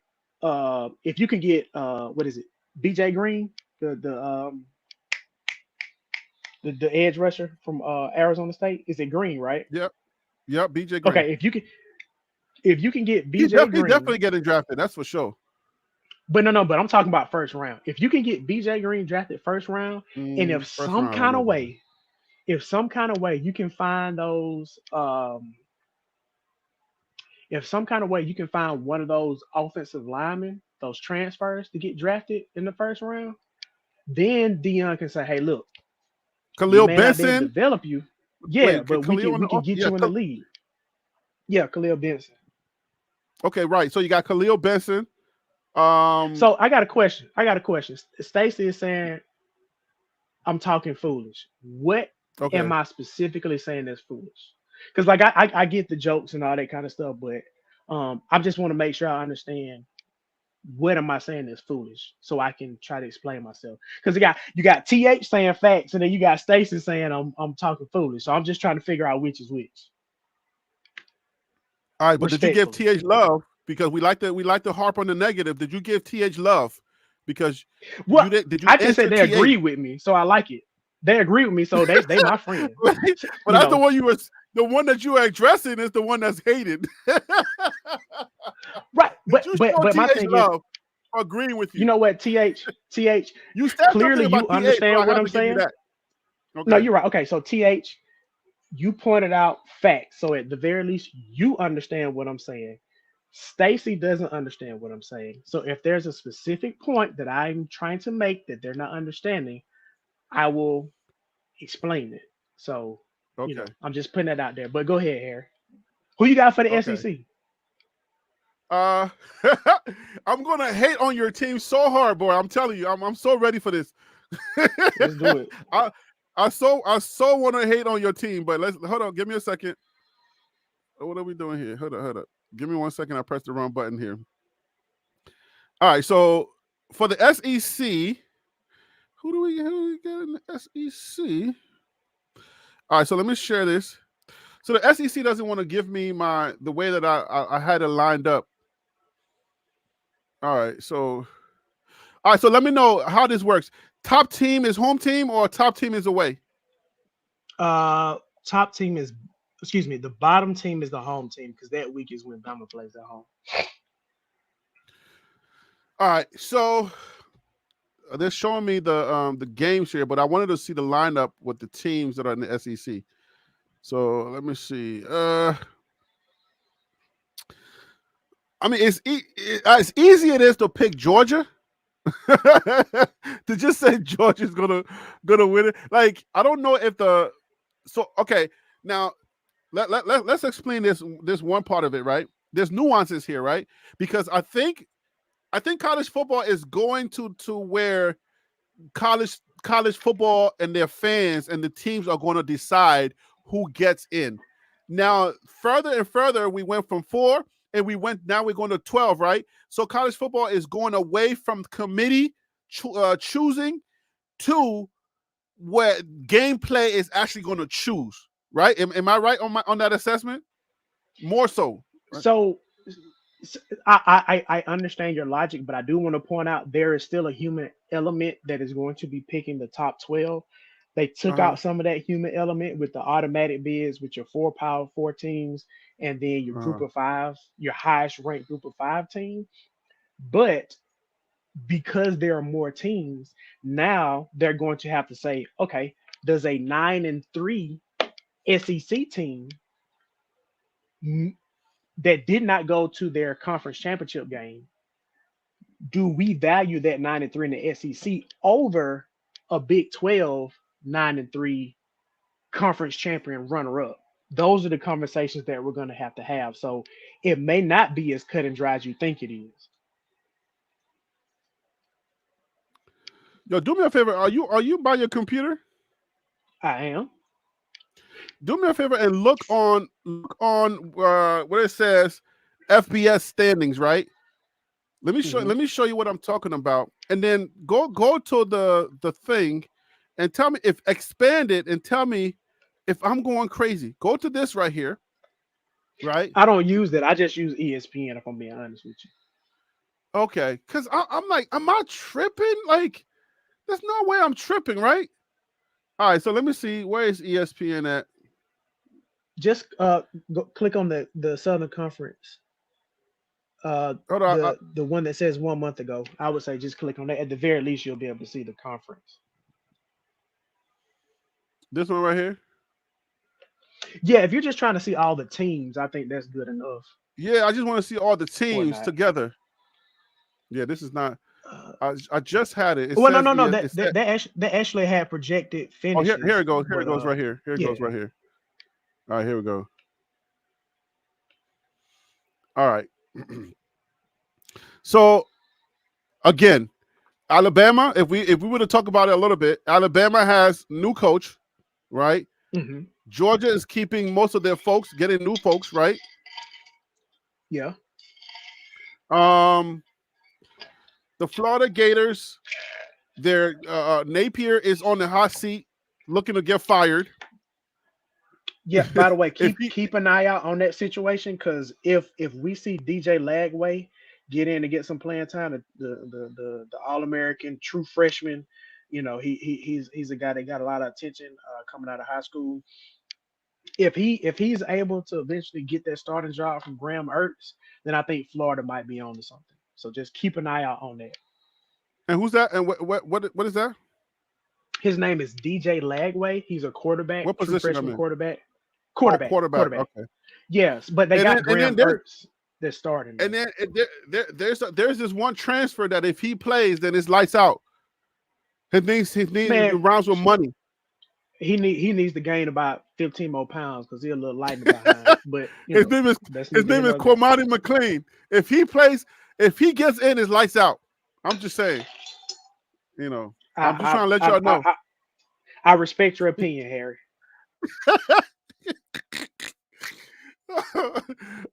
All right. Okay, so bottom of the SEC, we're looking at Vanderbilt. I don't know who's at the bottom. I would say Texas A&M, Vanderbilt. They're at the bottom. Texas the Longhorns just got in there from the Big 12. Just Tennessee. That's going in alphabetical order. So that's why you see Texas at the bottom. Texas is the no. I'm not saying this is bottom of the SEC. I'm actually naming them based on my own little knowledge. So Vanderbilt is always. I'm saying Vanderbilt is there, right? Vanderbilt is at the bottom. Texas A&M will be at the bottom. No, Texas A&M is ranked in the top 25 in the preseason here. As far as like when you think about the Texas, the SEC teams that are always putting up the numbers, are they at the top? I'm not talking about preseason ranking. I'm talking about. They have been fairly successful over the past years. I think the issue is that the expectation level has been a lot higher, especially with Jimbo Fisher being there. Obviously, now he's gone. Now they have Mike Elko coming over from Duke. But Jimbo Fisher was supposed to be the guy that was going to do what he did at Florida State at Texas A&M, and he wasn't able to. Now, he was able to recruit at a really, really high level. They had a lot of really good players, but when it came time, as they say, when rubber met, they weren't successful. But they've always been a top 5, top 6 team in the SEC. At this point, I guess I would have to ask the question. They were weren't they 6-4 when he got fired? Colorado wish we could be 6-4. Yeah, I mean, of course they do. 6-4, and they fire you, and you said he wasn't successful. What is he supposed to do? Be undefeated? Okay, but Harry, when you statistically have the highest rated recruited class of all time, and you can't win more than 6 games, I mean that's a problem, right? Yeah. Like literally the highest rated recruiting class of all time. It's like an argument for CU fans. CU fans, we're seeing the tape. and we're like, oh, we're gonna win. Can I make a point really quick about the highest rated recruiting class of all time at Texas Yeah, go A&M? ahead. The very next year, one uh Lou Saban broke the record the very next year and had the highest rated recruiting class of all time. But somebody was saying he can't do it anymore. He's scared. But he just had literally the greatest recruiting class of all time. So I just want to point that out, but that's neither here nor there. Oh, TLP Prime Effect said is TLP Sports is in the midst of a rebrand. I'm not in the midst of a rebrand, but in the midst of an expansion. I think that's every day is a rebrand. Every day we're growing. Well, I'm not rebranding, but I'm expanding. But not tonight is not. It's not because of tonight. Tonight is college football is about to start, and we're doing a college football conversation. That's why it's not CU centric tonight. I think that's where the question that's the where the question was stemming from, if I'm not mistaken. All right, so who do y'all got for the SEC? Who do you got, Phil? Did you say who you got already? No, I didn't. I'm gonna go with Georgia. You're going with Georgia. Mm-hmm. All right. It's so easy to just say Georgia. LSU had the Heisman last year. Now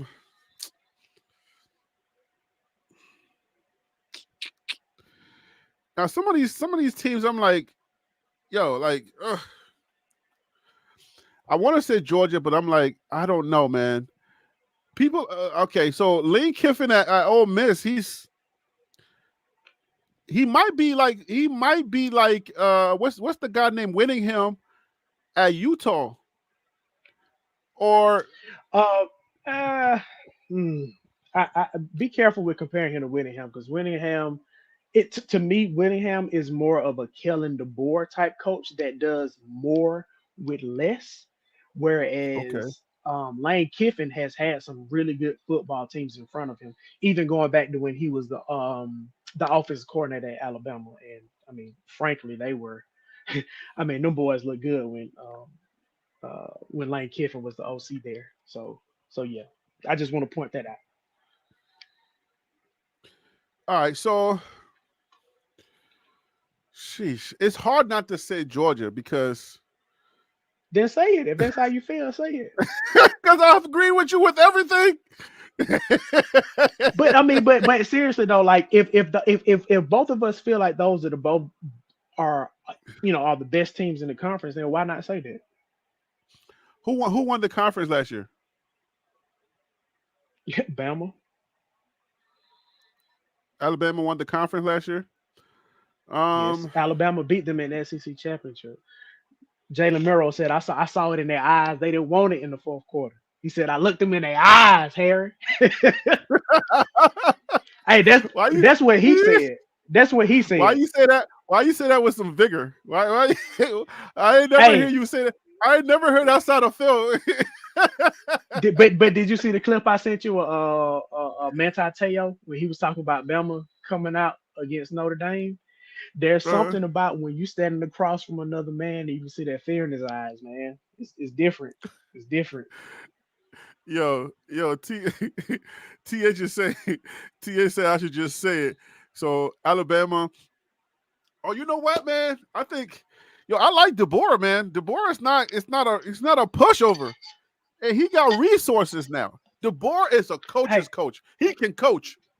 So I don't know why people don't sleep on DeBoer though. Please don't. And TH, listen, I understand what you're saying. Saban is gone, so now there's no real threat to Georgia.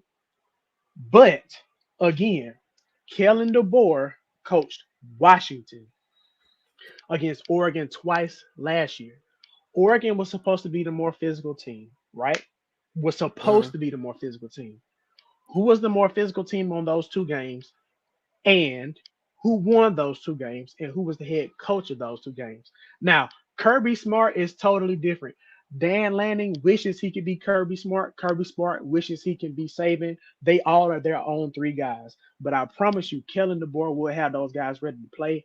I just think overall Georgia is a better and more complete team right now. And the only thing that scares me with Bama is their secondary. If their secondary, put it like this, if Trey Amos then transfer from Bama to Ole Miss, and if we were able to keep one of those transfers that went out, Earl Little Jr. that went to Florida State, I would feel a little bit more confident about Bama's secondary. But their secondary is unproven. I think that's going to be the weakness of the team. I don't think they'll get that handled by the time they play Georgia week 4, week 5. But towards the end of the season, I think Bama's defense will look a lot better and a lot more complete. But I just think Georgia overall is the better team. I might have to go to Florida because of Cormani McLean. I mean, I'm just kind of feeling that. I just feel like Harry, Florida please don't do that. Please don't do that. Please don't do that. Okay. All right, Lord, help my unbelief. Help my unbelief. That's what I'm gonna say right now because I just don't get it. I don't see it. I just don't. I don't see it, Harry. Yo, that was part of my devotion today. I thought it was for some weird reason. I thought it was a young man that said that, unless it was said twice in the Bible. But it was the guys. It was this young girl's father, or a young guy's father, the guy that couldn't talk. It was the father that said, "Please help my unbelief." He said, "Can you make him talk?" He was mute, and he said, "Can you help him talk?" So when God, he was like, "Can you help him?" And Jesus was like, "Can you help him?" He was like, "What do you mean? Can I? I'm Jesus. Hello." And he was like, "All right." He's like, "Do you believe?" He was like, "Yeah, I believe." But then he was like, "But help me with my unbelief." For some odd reason, I was thinking it was a young man that said that. But then today in the devotion, I heard it was the father that said it. I was like, "Oh, I just learned something. That's crazy." Yeah, my friend was going through a little crisis earlier, so I had to kind of talk them off a ledge, and they were talking about that scripture. So yeah, it was on my mind today as well. That's funny. Oh, that's interesting. All right, so Prime Effect 101 says you got to talk to me offline. Give me an earful or something. I don't know. Talk said in the chat. Let's go. Harry said we having fun tonight. We on one tonight. We bring the energy. Let's go. Yeah. Talk. Hey, not if it's for me. If she want to scold me, I don't know if I want everybody to hear the scolding. I don't know. I don't know what she got to unload. If it's on me, then I don't know. All right, but you know what? I'm gonna defect this time. We've been on par, but I'm gonna have to defect this time, and it's gonna be weird. But I'm going with Alabama. I love there's logic there. Story, bro. I love the underdog story. I feel like a lot of guys are gonna play. I think this is let me tell you my main reason, because I feel like the world, just like they are against Colorado, I feel like the world is watching Alabama, and they want a big part of college football want Alabama to fall because of DeBoer. Mm-hmm. So I'm going with that for that reason. I feel like DeBoer is he's a good guy, and the way that he coaches, he's gonna coach in a way where he gets his guy to buy into his system. When when football players buy into your system, that means that they're starting to believe who you are as a man, your standards, the things that you believe in. They buy into you first. Like, you're the first line of the salesperson, right? They don't buy the product, they buy into you. And I believe that he can do that. And if those young men buy into him, then the next step is going to be him doing that Coach Prime thing, where he's saying, all right, it's personal. They don't think that we're going to do anything or beat anything. And this is the reason why we need to play our butts off. And with those two things combined, I think Alabama's going to win the SEC. That's my reason. I think they're going to buy into him, and whatever he's selling, they're going to buy into it. And they're going to come out and show the world that Georgia, there's not going to be a drop-off. Right? I'm okay with that. No, I'm just saying I'm okay with it. I would love for Bama to win the national championship this year. Oh, Prime Effect said she got beef. Oh, that's good. I love beef, man. Listen, I love beef, so I'm glad that it's not for public ears. That's good. That's good. She got beef. That's what's up. All right. So who else had the so Tim said, stop, Harry. Alabama would not win the SEC. Okay, but hey, Tim, hey, Phil, you say you're taking all of this down, right? Yeah, but who did he say though? Who did Tim say would win? I don't know who Tim said. Tim is probably up on Georgia, or I don't know if Tim said it earlier. You know what? And since Tim ain't on the chat, and I can talk, I mean, he's not on the panel. I can talk cash money like he did on me on Friday when I was driving. Tim, hey, come on the panel and say what you got to say. I know one thing: LSU ain't gonna be winning the conference championship. So what you got to say about that, Tim? Nah, LSU is gonna be like the Oregons and the Ole Misses. Yeah, it's like I look at these few teams in college football that are just gonna keep winning games and winning a lot of games, and their name is always gonna be in the light, but their name is never gonna come up as the winner. That's just how I personally feel. I don't think it's ever gonna happen. So I don't think that I think your boy from Oregon might have to leave before he wins. If he's ever going to win anything, I think he may have to leave and go to a different program. He's trying to win. I disagree on that. I disagree on that. Okay, tell me why.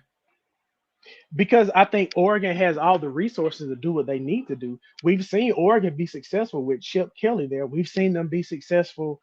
Oh my God, not Manny Diaz, the coach down there now at Miami. We've seen them be successful, but I think this is the first time we're seeing a guy that is fully committed to bringing the SEC to the Mountain West, baby. And I think he is going to be the guy that can do that. Now, obviously, it's going to be tougher because it's a 12-team. You talking about Oregon, right? Oregon is Big Ten, not SEC. Yeah. Okay. No. But what I'm saying is he's bringing the SEC style of football to the Pac-12, and I think based off the 10 years of dominance we've seen from what the are you SEC, talking about? I'm saying Pac-12. 10? I'm sorry, the Big Ten, the Big Twin. At any rate, Phil, at any rate, he's to let you know it's after 8 p.m. Your bets. No, you're not used to be on a sports. You're not used to be on a sports show after past 7. I'm saying Pac-12. You know what I mean. But my point is, he's bringing that style of team to an area of the country that normally doesn't see that. I don't know if he's going to be able to win a championship. What style are you talking about? He can be successful. What style are you talking about? The offense, the offensive line. You're giving them way too much credit, homie. Man, okay, but Harry, if you're I drinking tell the you Kool-Aid, that man, you're drinking the Kool-Aid. But no, okay, they all right. So go they ahead. Beat Colorado hands down. What other team did they beat hands down, like convincingly, besides Colorado? But okay, so if that is your argument, none, right? Then does that mean Michigan is not as good because they weren't blowing out everybody? You can still be a great team, a dominant team, and still only beat everybody by 10 points. You don't have to blow out everybody like Oregon did against Colorado to be a really good team. I'm saying the style of play as far as the lines of scrimmage. It's a really good team. I think Oregon is a good team, not a really good team. I feel like they're a good team, but not a really good team. That's fair. I'm just trying to explain to you why I think they are. That's all. I mean, they're all right. I just don't see. I know people are big up on Dan Lanning's about to do this thing and he's about to do something real big in the Big Ten. Like, bruh, come mid-season, Oregon's gonna disappear. You're gonna be like, oh, what the heck happened to Oregon? Like I'm telling you, I'm feeling like I don't know about that. This is more so wishful thinking because I did see their schedule and they're gonna be undefeated for a while, but it's just more wishful thinking than anything else. That I don't see it happening.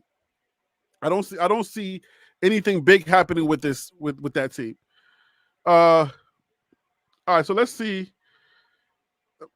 Let's talk about the Heisman. Who we think is winning the Heisman? We had LSU quarterback, but it's not always a quarterback, right? But who's winning the Heisman? Who's winning the Heisman? And so yeah. Can I So, so I honestly don't know, but I just want to give a dark horse and admit that this probably won't happen. But I'm gonna say a dark horse candidate would Uh-huh. be Cam Ward out of Miami. But as far as a, what I'm saying, like easy run of the mill pick, I'll go Carson Beck. He's gonna be the best play. He's gonna be the quarterback on the best team in the nation, and that's unfortunately how that kind of works. Unless you have a season where quarterbacks that are for the top teams aren't having that good of seasons, and then a Jaden Daniels wins it. But I'm gonna go with Carson Beck for my sure bet to win. But a dark horse would Hmm. be Cam Rising. Kim Rosin or Kim Ward? Cam Ward. I'm sorry. Thank you. I'm There's sorry. too many Kims, right? Yeah, there's too many I Kims, know, and right? I'm it's the like, black guy from Miami. The black guy from Miami. Let's put it that way. wait, this is football, so it's you black guys everywhere. Well, yeah, the black quarterback. Okay, when you talk quarterback, you think white, but okay, so I don't. Okay, so do we know when who was Carson Beck? Was he a runner up last year? How many votes did he get? What do we know about I can Carson Beck last year? I can look at the Heisman voter from last year Yeah, let's look at the and tell let's you. yeah let's look at where he was last year. Um, I I want to stick with Shador for the Heisman, Shador or Travis Hunter for the Heisman. Um, but we don't have the data on. We have the data, but we don't have the actual game data for the offensive line. You feel me? All we have is like we know that we upgraded, but as far as gameplay, we don't know how that's going to translate. So that's why I'm a little skeptical about that because I feel like if they don't show up, then our season is a wreck. The offensive Yeah, line has I to agree. show up. You know, our defense is good, but I don't know that our defense is Florida State good or Michigan good. I don't know that it's good enough to win us football games. So if we had the defense that to win us football games, then I would be on those. I'll be on with the guys that are like, oh yeah, we going all the way, right? Because now we got a really good offense, right? We got a good Hmm. offensive core as far as like, all right, Shador can pass, and if we got a good offense, then that means that at least we can figure out if our defense is stopping them. Eventually, our offense is going to find a way to score the ball, and then we're going to win that game. But at this point, I'm not sure if we have that. I don't know where we are at with that as far as that's concerned. So really quick, Carson Beck was not in the top 10 for the Heisman last year at all. Okay. So just Was want he to with just want to Georgia answer that last year? question. Yeah, Carson Beck's been with Georgia for the past 3 years. If I'm not mistaken, he got two national championship rings. And then last year when he started, they didn't make it to the national championship because Georgia beat. Okay. I So mean, now, if Bama he beat them. was not in the running last year, why are you so sure that he's going to be there this year? Nor was Travis, nor was Shador. You also have to look at the fact No, that but Georgia still. your commentary was he's going to be I put it to you he's like on the this: best team. everybody, He's on the best team. Georgia was one of the best teams last year too, but he wasn't even and top here's the 10. thing. Okay, and my answer to that is I don't think people were used to seeing Georgia look like what they looked like last year. They were passing the ball a lot more than quote unquote the Georgia of old. So I think now this year that people kind of quote unquote are putting respect on Carson Beck's name and they realize how good Georgia will be. And we see that Georgia is going to be passing the ball a little bit more because they don't have that proven running back like they normally do. Obviously, Travis Etienne transferred from Florida. I think he'll be a good number one running back, but how much are they going to lean on the running backs when you have a quarterback like Carson Beck that can move the ball down the field? I think Georgia's going to give Carson Beck all the opportunity in the world to be successful, push the ball down the field, and I think that's why he will be in the running for the Heisman Trophy. Who was injured? Was Georgia injured last year? I don't know who they're referring to. And Tim said Travis Hunter for Heisman. My only question is, do you think Colorado will have enough wins? Because last year with LSU, I think they lost 4 games. No, I'm sorry. Last year they only lost 3 games. So if Colorado loses 4 games, do you really think they'll give it to Travis, even if he Yes. has 5 interceptions, 10 touchdown catches? That Deion tax is going to come into play also. So that But that could also hurt him too. Well, yeah, the Deion tax is a two-edged sword. So Colorado does have a decent, and when I'm saying decent, I'm talking about an 8-4. All right, the floor is 8-4 for Colorado. But I don't know if 8-4 is good enough to get a Heisman though. That's my only pushback. Yes. I don't know if 8-4 is good enough to get a Heisman. Because I can tell you all of the elements that have worked up to it to tell you, right? It's on the cover of the college football the game, right? On the cover. Preseason awards. Everybody in the country saying the best player in college football, right? The postseason argument is going to be he's on a bad team. So if he's on a bad team, a quote unquote bad team, and he's able to do what he does, if he puts up good numbers on offense and on defense, I think it's a Heisman based on the Deion tax, based on the fact that he's on a bad team. Like, they're gonna say he's on a bad team, but he's still the best. He should not be able to do what he does on such a bad team. Can I just give you a little bit of history with the Heisman and the amount of losses that Heisman Trophy winners have had? Yeah. And I'm pulling this up from Heisman.com. Well, I got to just keep in mind, I already done a video on that. I think there was one. Okay. I think there was one team that won it with a losing season. I don't remember what year though. In 56. In 1956, Paul Hunter won the Heisman. His team was 2-8. In 1935, a Jay Wanger from Chicago, never heard of Chicago, they were 4-4. And then in 69, you have a Steve Owens, that team 6-4. That was the last time a team had a Heisman Trophy winner that had more than 4 losses on it. Everybody else has had at the very least 3 losses. So all I'm saying is, if Colorado loses 4 games, they're not going to have a Heisman Trophy winner. Period. That's my opinion. I'm okay with the pushback. But no, you're using the history, and you're saying you're trying to use that history for that, right? I would say the history cannot be used in this instance, right? The reason why the history cannot be used is because of the Deion tax. Deion was not there before. Keep in mind that the media loves Deion. The media wants Deion in the conversation. I understand. Contrary to popular belief, business people want Deion around for something postseason. Listen, I understand your logic. I just don't see a world, and also you got to think about it. Okay, let's go with the line of conversation that Colorado loses 4 games, right?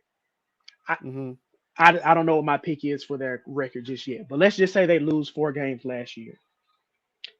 That means Shedeur has to have that much better of a season than, let's just say, a quarterback that takes their team to an undefeated season, or quarterback that takes their team to a 2-loss season, or let's just even say Ollie Gordon at Oklahoma State. Let's just say they only lose 2 games and he has 1,500 yards rushing, 20 touchdowns rushing, or something crazy like that. That means Travis has to be that much better than other teams that have only had 3, 2, or 1 losses. Does that make sense at least? Well, no, because you're grading Travis as a regular player. Travis is both he's both wide receiver and a cornerback, right? So All I'm if he asking is, does my point make sense? That's all I'm asking, though. Do you it at least would make understand what I'm trying to sense say? if it would make sense if Travis was graded the same as a regular player. Travis is not graded as a regular player. If Travis has a good year, I'm not talking about like, I'm talking about a good year, not a phenomenal year. He's a shoo-in So with a how much phenomenal year. better? So how much better than last year would he need to be then? Let's use that as an example, because at the very Travis least we was can kind hurt of look half at of the numbers. season. Travis was Okay, hurt half and of that's the season. fine. But that's fine. But at the very least, you have a baseline for numbers. So if he had 5 touchdowns, I don't know the exact number. If he had 5 touchdowns, but he missed what, 4 games, 3 games? If he played in those games, let's assume he would have had 9 touchdowns. He only had what, 4 interceptions last year? Let's assume he would have had 7 interceptions if he played a full game, right? So what I'm saying is, how much better do his stats need to be from last year for him to even get, you know what I'm saying, in that top 5 conversation for Heisman? That's what I want to know. So, okay. So if we look at it, right, if we say, all right, let's look at it from this standpoint. The reason why I'm saying, the reason why I'm saying you can't look at Travis as a regular player, you're pushing the fact that his numbers, you can't compare his last year's number because Travis, he missed too many games for him to even have. If he had a decent season last year, he would have stayed in the Heisman conversation. If he would have And stayed all on I'm the saying field, is, let's at the very least give a baseline for what we think he would need to have this year. Because I provided you with the information from when Charles Woodson won the Heisman, like the touchdowns he had, the interceptions he had, and I think he had 1 kickoff return back. So all I'm saying is, what is the baseline for what Travis needs to be at this year to be in the conversation if Colorado has 4 losses? Because he can okay, have a these are good the season, criteria, but they right? only lose 2 games, and they're gonna be even better. You know what I'm saying? And people gonna give him more respect if Colorado wins more games. So listen. So this is it, right? Okay. If he does, that's what I was trying to say earlier. If Travis Hunter does put up good numbers, right? I'm talking about above average numbers, like not the regular numbers on defense and on offense, then it's easy. It's an easy vote for him because the conversation turns now to the best college football player. That the conversation's been there all off season. And then they're going to start looking at those numbers and say, well, look what he did. He took this many snaps on defense and he was able to do that. And then he went on offense, took this many snaps and he was able to do this. So if he does good on offense and defense, not like a lopsided thing. If he's a solid player throughout the whole year on offense and on defense, and the conversation about him being really good, still being the best player on offense and defense in college football, he wins the Heisman. Those are the criteria. It has to be a good showing on offense and on defense. He did not do that last year. I understand what you're saying. And it would work. Put it like this. If Travis Hunter played for Florida State, maybe a Miami, maybe a Penn State, maybe a Missouri, you know what I'm saying? Like a team that will be in the top 4 in their conference, that might work. But if you're not going to be a top 4 team in your conference, I just don't think he's going to have a good enough season to get him over the hurdle. And again, if you're on a losing team, you're going to have an extravagant amount of stats to kind of push you over, because there are a lot of guys that have really good stats that unfortunately are on bad teams. So they don't always get the respect they deserve, because it's like, oh, your team is bad. Yeah, you got good stats, but did you make the team better? That's how they're looking at it. I'm not saying it's right or wrong. I'm saying that's just what it is. If But you look at how many touchdowns, that's what I'm explaining that is going to happen. Travis Hunter would be on a bad team, and his numbers would have been, if it's just like you look at it, like you said earlier in the broadcast, in the stream, you said if Shedeur was on another team, he would, he could win the Heisman or he could win a national championship. they're going to look at it from that standpoint. If Travis Hunter was on, they're going to start saying, if Travis Hunter was on a different team with the talent, he would be able to do it. Because if you put him on a team like Colorado with, not so great of talent comparing to the other candidates, and he was still able to do what he did, then we consider him. But let's this was requested by Prime Effect 101. Let's discuss the criteria a player must meet to win the Heisman Trophy. It's fairly simple. It's not that much of a criteria, to tell you the truth. All right, so the Heisman Trophy is awarded annually to the most outstanding college football player in the United States. The criteria for the awards includes eligibility. The recipient must be a full-time student at an accredited college or university in the United States, including the United States academies, and must comply with all right, and must comply with NCAA student athlete bylaws. Since the 1936, all college football players nationwide have been eligible, though winners usually come from Division I Football Bowl subdivision. All right, so FCS, North Dakota State, sorry, not happening. Right. Performance, the recipient's performance should exemplify great ability, diligence, perseverance, and hard work. All right, and then also something that we're not going to consider. When Travis Hunter was hurt, he didn't go after the guy. He made a video with that guy saying, hey, man, we need to get together. They're going to think of everything in his personality, the person he is, how he carries himself. They're going to consider that also. All right. Respectfully, I ain't trying to hear all that. They don't care about it. All right, that's fine. I'm just saying they don't. They don't. I hear it, but they don't. I understand this in the bylaws, but they don't care about all that. They don't care about all that. That's fine, but I'm saying keep in mind there's a human factor that you talked about earlier. Also, the human factor plays a lot into people when they're voting for things, right? They're going to think about that. There's not anything that when somebody's thinking about who's the best person, even though this may not be one of the criteria, if the person was a jerk, that would be against them, even if it's not a criteria. You feel me? So subsequently, right. That's why T.O. didn't get in the Hall of Fame when he should have. Right. You're right. Right.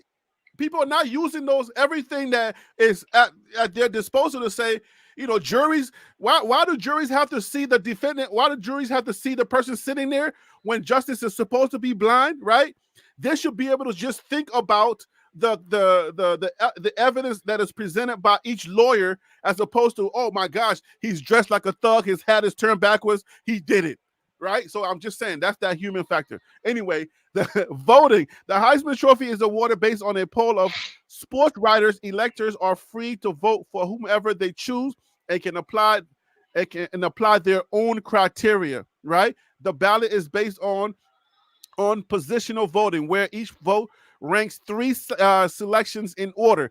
In addition, 3 is 1 vote based on fan voting. What is that? What is that word? Deloitte mails the ballots and voting instructions to electors. Okay, blah blah blah blah blah. So basically, yeah, it's like that's it. It's not a lot. It's not like there's a big, laundry list of criterias. You're essentially just voting for the player that you thought or you think is the best player in college football. Harry, and I don't. Yeah, go ahead. Okay, so I want to try to explain my point one last time, and if we're missing each other, then it is what it is. I don't want to hold up. I don't want to hold up. Okay, I'm giving you his stats from last year. I understand he's hurt. I'm just giving you his stats, and I want to use it as a benchmark to say, what does he need to be at this year to be able to sniff the Heisman, right? So last year he had 57 receptions. Wait, what's the angle? Are you saying that these are good stats and he wasn't, or what? What's the angle? No. My argument is these are the stats he had last year. What does he need to have this year in order to sniff the Heisman? I'm trying to project how good of a season does he need to be, because based off of last year, what's the angle? Because it sounds because like you can't, because he can't. If he had these, there needs to be a benchmark. He didn't sniff it, huh? There needs to be I'm trying to figure out what is the benchmark for us to say he should be in the conversation for the Heisman? Is it 1,000 yards receiving? Is it 12,000 yards receiving? Is it 15,000 yards receiving? I'm asking, what is the benchmark for him to sniff the Heisman next year? He had 721 yards receiving. So let's do it Yes, this I way will then. submit. What is Cool. the benchmark for a wide receiver to sniff the Heisman? What's the benchmark? So last year, the top three receivers were Roma Dunze, that was the guy from Washington. He went to Chicago. Malik Neighbors, he was drafted to the Giants. And then there's a Ricky White from a UNLV. Never heard of him in my life. I don't know who this young man is. So forgive me. But Dunze had 1,600. Neighbors had 1,500. Ricky White had 1,400. I don't think it's fair to expect for Travis to have that many yards because he's not a full-time wide receiver. But I'm saying if he had 700 last year, okay, does he need to have 1,000 this year for him to sniff the Heisman? Like that's what I'm trying to figure out. Does he need 1,200 this year? Like how good of a season does he have to have as a receiver and as a cornerback to be considered in the Heisman? Because he's not going to have your traditional stats at that position because he's not going to play at that position full time. So, okay, so are you looking for more stats or an explanation?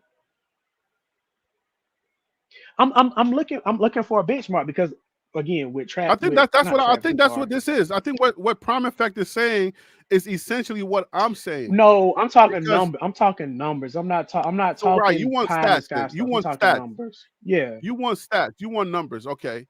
All right. So last year you said he had 700 yards. Yeah. Okay. So if okay. Travis, I'm sorry. Real quick. This is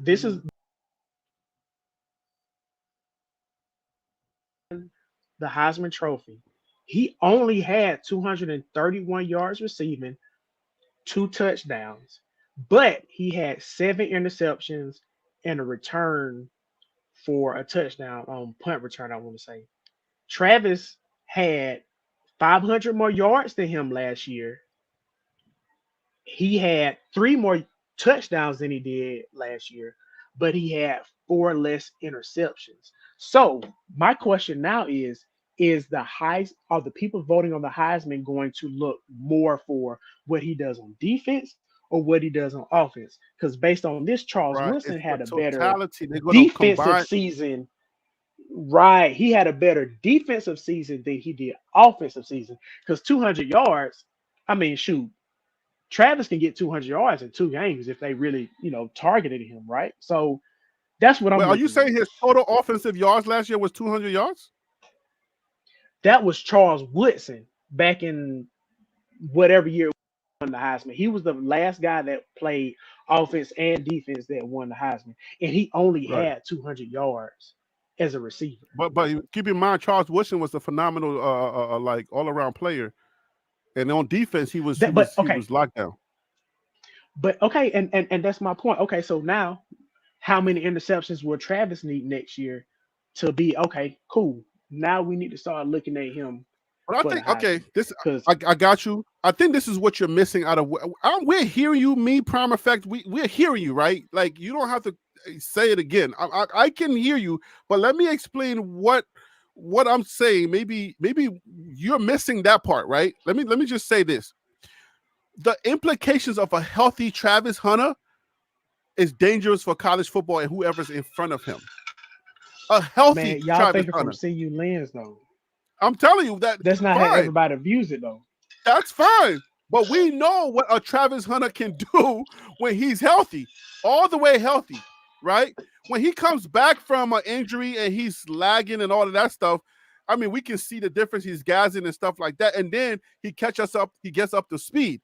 But a healthy Travis Hunter on offense and on defense, the dude is dangerous. So if we say Travis is out so many games, he comes back and he puts up the type of numbers where off season college football is still considering him the best player in the nation, just forget about the Deion tax for 1 second.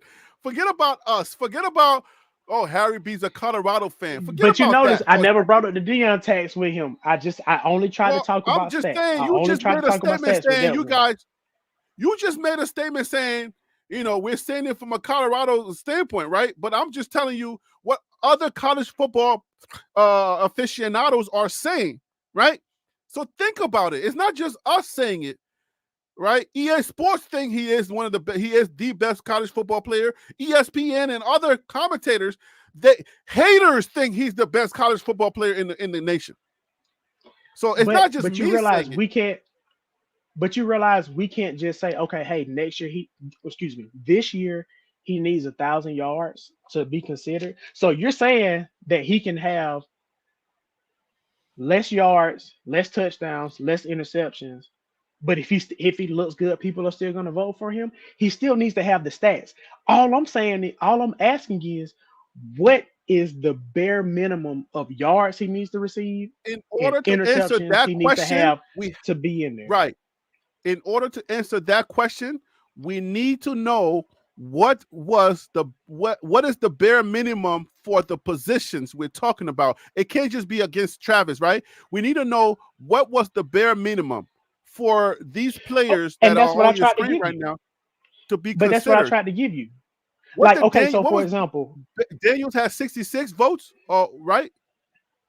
Bo Nix has 59 votes. 52. Penix 59. That's Penix had 59. Yeah. Right. And Bo Nix had 52. And then we have Milroe has 16, right? Okay. Mm-hmm. Now, the question is, what was these guys' stats? Right? But now we have to consider wide receiver. I know these are quarterbacks, but was Harris? Is Harris a quarterback? I'm not sure. I'm sorry. Harris is okay. Perfect example. That's Marvin Harrison. He is a wide receiver. So he is the top. I got you. I got it pulled up already. He had 1,211 yards receiving last year, and he had 14 touchdowns. So that's 500 more yards than Travis had last year, and that is 9 more touchdowns than Travis had last year. All right, he was. And again, I'm admitting that Travis was injured. I'm just simply giving you the data. That is it. That's fine, but okay, now it's on the screen right here, right? Receiving yards, right? Overall, okay. Nope. That's just overall, one game. Yeah. Let's click on overall, right? Mm-hmm. Player stats: 1,211 yards, 15 touchdowns, 67 receptions, 18 yards per catch. Mm-hmm. If Travis Hunter, the guy we're talking about, is healthy, these numbers will be eclipsed. If you don't understand the perspective I'm trying to tell you, if Travis Hunter, which is the number one target for Shedeur Sanders, arguably the best quarterback in college football, right? They're last year trying to make their argument to be top 10 pick in the draft. These numbers will be eclipsed. You know what? In 2024. You know what? I will give Travis this. He had 57 receptions and played 3 less games than Marvin Harrison did. But Travis only had 10 less receptions than Marvin did last year. Because Travis had 57, Marvin had 56. Okay. Yards per catch. Harrison had 6 more yards than Travis because Travis had 12.6 yards per reception. Was this guy hurt last year? It put it like this: if he didn't miss more time than Shedeur. Than Travis. Is that can we at least just go with that logic for now and then deal with the rest later? Right. So I can give you he was not hurt as much as Travis. When we're talking about a player, a generational talent like Travis Hunter, it's very important. But I'm giving you that. But hold on. Let me make this point though. A generational talent like Travis Hunter, he catches. He's healthy with a Stanford team.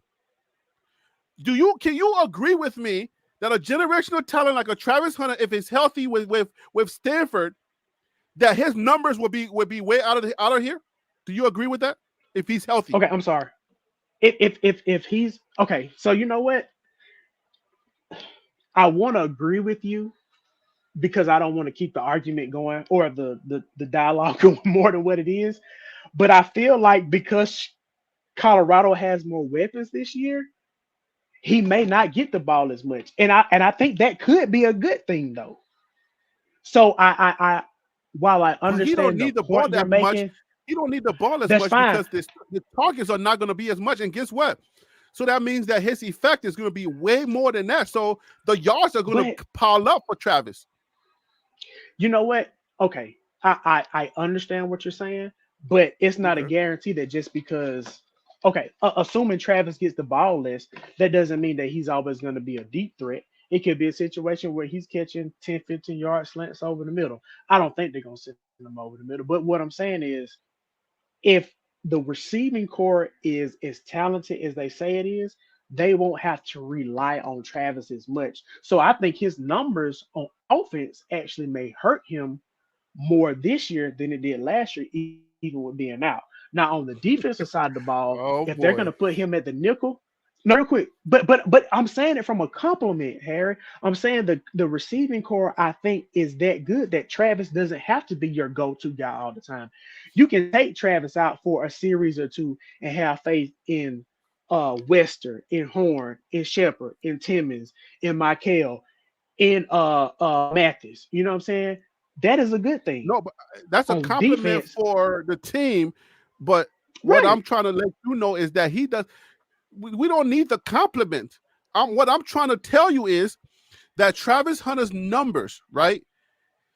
If he is healthy and he goes through the entire season healthy, not somebody taking a cheap shot and trying to hurt him because he's on the cover of EA Sports and stuff like that, which we got to be very careful about and make sure that we send this message out to all his gunners, to all the guys that, and we're not talking about guns, okay, white people who writes, okay, white people, gunners is like the guys that are, anyways, I just have to, because some white writers, they're like, oh, they're talking about guns over there, like, all right, so look, if his guys are able to protect them and they say, hey, listen, we're not going to accept what y'all did last year. If you come in here with that nonsense, we're gonna smack you in your mouth. If we get that and nobody hurts Travis Hunter just because he's on the cover of everything, if Travis stays healthy, let's just put it this way, 1,200 is not going to be a problem for him to eclipse. And I'm trying to tell you, 1,200 yards is not anything for Travis Hunter. Like, bruh. I just think they're going to throw the ball. Okay, do you agree with that or do you not agree? I mean, okay. If Travis I don't agree. I understand. I understand your logic. I understand your logic. How many yards do you think Travis is going to have this year? I want to put this on the record because we got 4 more days till college football starts. And then the following week, Travis Hunter is going to be playing write football. This down. Hold on. Let's put this out there. No, hold on. I'm gonna put this in my chart that I got. I love By it. the way, who did you say was? By the way, real quick, who did you say was gonna win the Heisman? Because I don't have that written down. Who did you say was gonna win the Heisman? Because you started beating around the bush about Travis. Shedeur or Travis. I think Shedeur or Travis is gonna win it. You lucky. You said Carson Beck. I don't think Carson Beck is gonna. Carson Beck is not even on this list. Like, what are you talking about? Like, he's not. All right, Travis Hunter receiving yards. Travis Hunter receiving yards. I think he's going to be at 945. 945. How many interceptions? Okay, hold on. Travis. I'm gonna go with 5. I'm gonna go with 5. All right, I think Travis is gonna be a 1,500 yard receiver this year. Man, nigga, please, bro. Like, what are we talking about, Harry? Come on, bro. Yo. I'm sorry. I'm trying to keep it together. But come on, bro.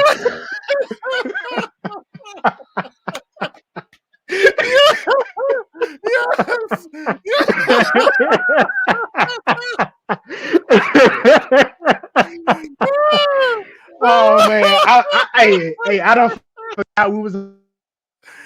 Yo, yes. Yo, your audio went.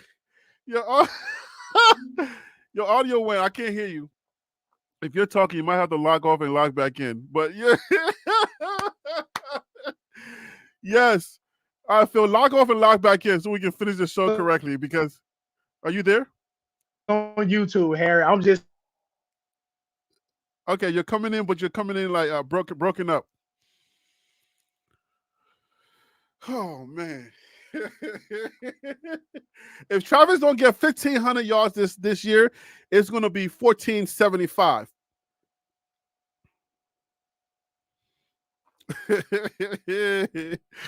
Oh man. Hey, log off and log back in.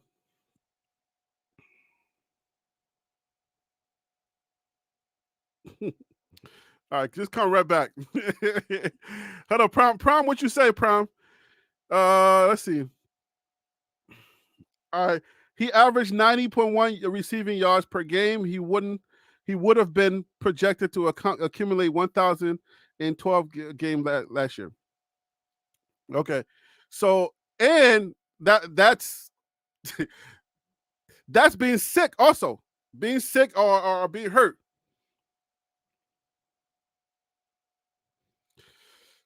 Surf, there's gonna be a ground game. Are you good now? I don't know what happened.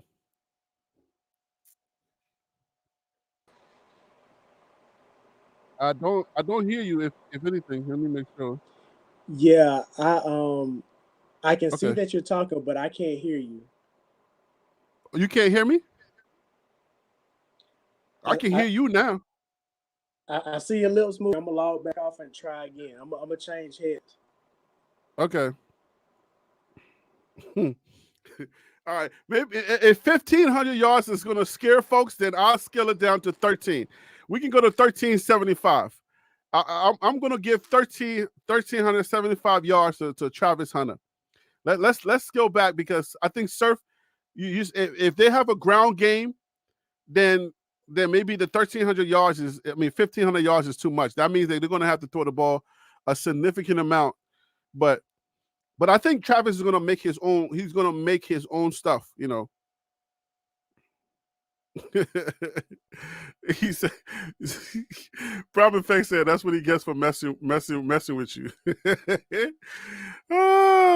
Nah, see, you're gonna have a ground game, but I think 1,300 yards. If you got Harris or Harrison with 1,200 yards, Marvin Harrison with 1,200, Ohio State 1,200 yards. I see 1,375. Put me down for 1,375. Travis Hunter. And those numbers come in.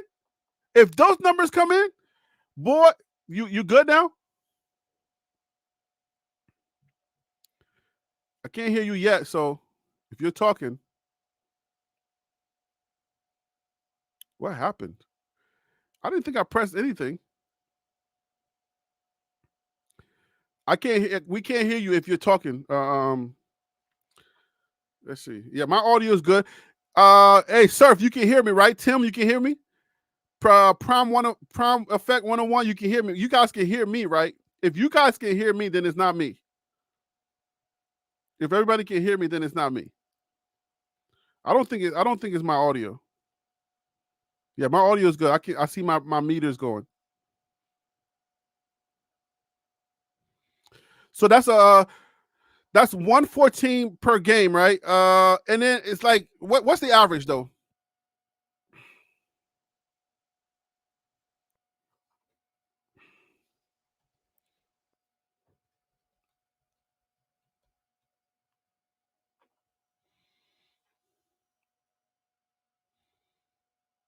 Um, 114 yards per game.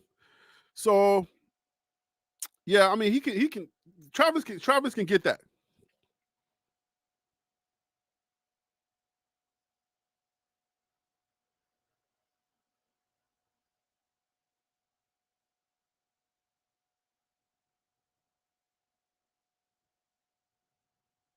He said he can hear me on the live. You can hear me on the live, but not on the stream. I don't know what that means.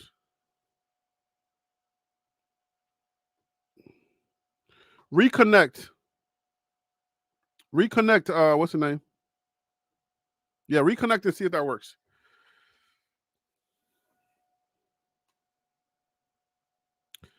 Yo, what up, Warren? All right, so 14.58 yards equals 1375, 12 games. I think that's light work for it. I think that Travis can do that. I don't see that that being an impossibility with Travis Hunter. If we're talking about Travis Hunter, he can easily do that. So let's try this again. You can hear me now? Yeah, I can hear you now. Oh, okay. So I don't know if you're still there, but we're adjusting. Yeah, I'm here. Can you hear me? Good. There you go. So we're gonna since that almost took you out, I'm adjusting it to 1375. No, hey, prima facie, I appreciate you breaking down the math. I like that. All right, since you almost lost your you almost lost your internet connection and everything, like it was that bad. So we're sticking with 1375. That's gonna be like I'm telling you, because we only got 4 more days before the first games, and then the following weekend is gonna be us. All right, but Harry, let me go ahead. Let me ask you this though, real quick. Yeah, I have no problem with you thinking Travis will have that many yards, but if he has that many yards, do you think that is a good thing or a bad thing for the receiving corps? Because in my head, because they have so many good receivers, they're going to spread the ball out more. So naturally, you know what I'm saying, you're not going to have a guy that has that many more yards than everybody else. I don't think he's going to be Shadour's security blanket. It's not always about how many passes, but the rushing yards, the rush after the catch, the hustle after the catch. Travis Hunter is not a player that goes down as soon as he catches the ball. His legs are not weak. Travis Hunter makes his own way. So Travis is going to have some games where he's going to be a game breaker because he wants it that bad. You know, I see people online trying to clown Travis like, oh, I saw something where one guy was like, he saw Travis in his little PJs or his onesies, and he's like, this is the number 1 college football player. This is supposed to be the number 1 college football. Nobody cares. No, man, I don't care about that stuff. You got Caleb Williams painting his fingernails. I don't care about that. If you can ball, you can ball. Whatever you do in your right, but that's what I'm saying. Not care less. Is it possible that people can't see past, you know, the Coach Prime thing and just believe that maybe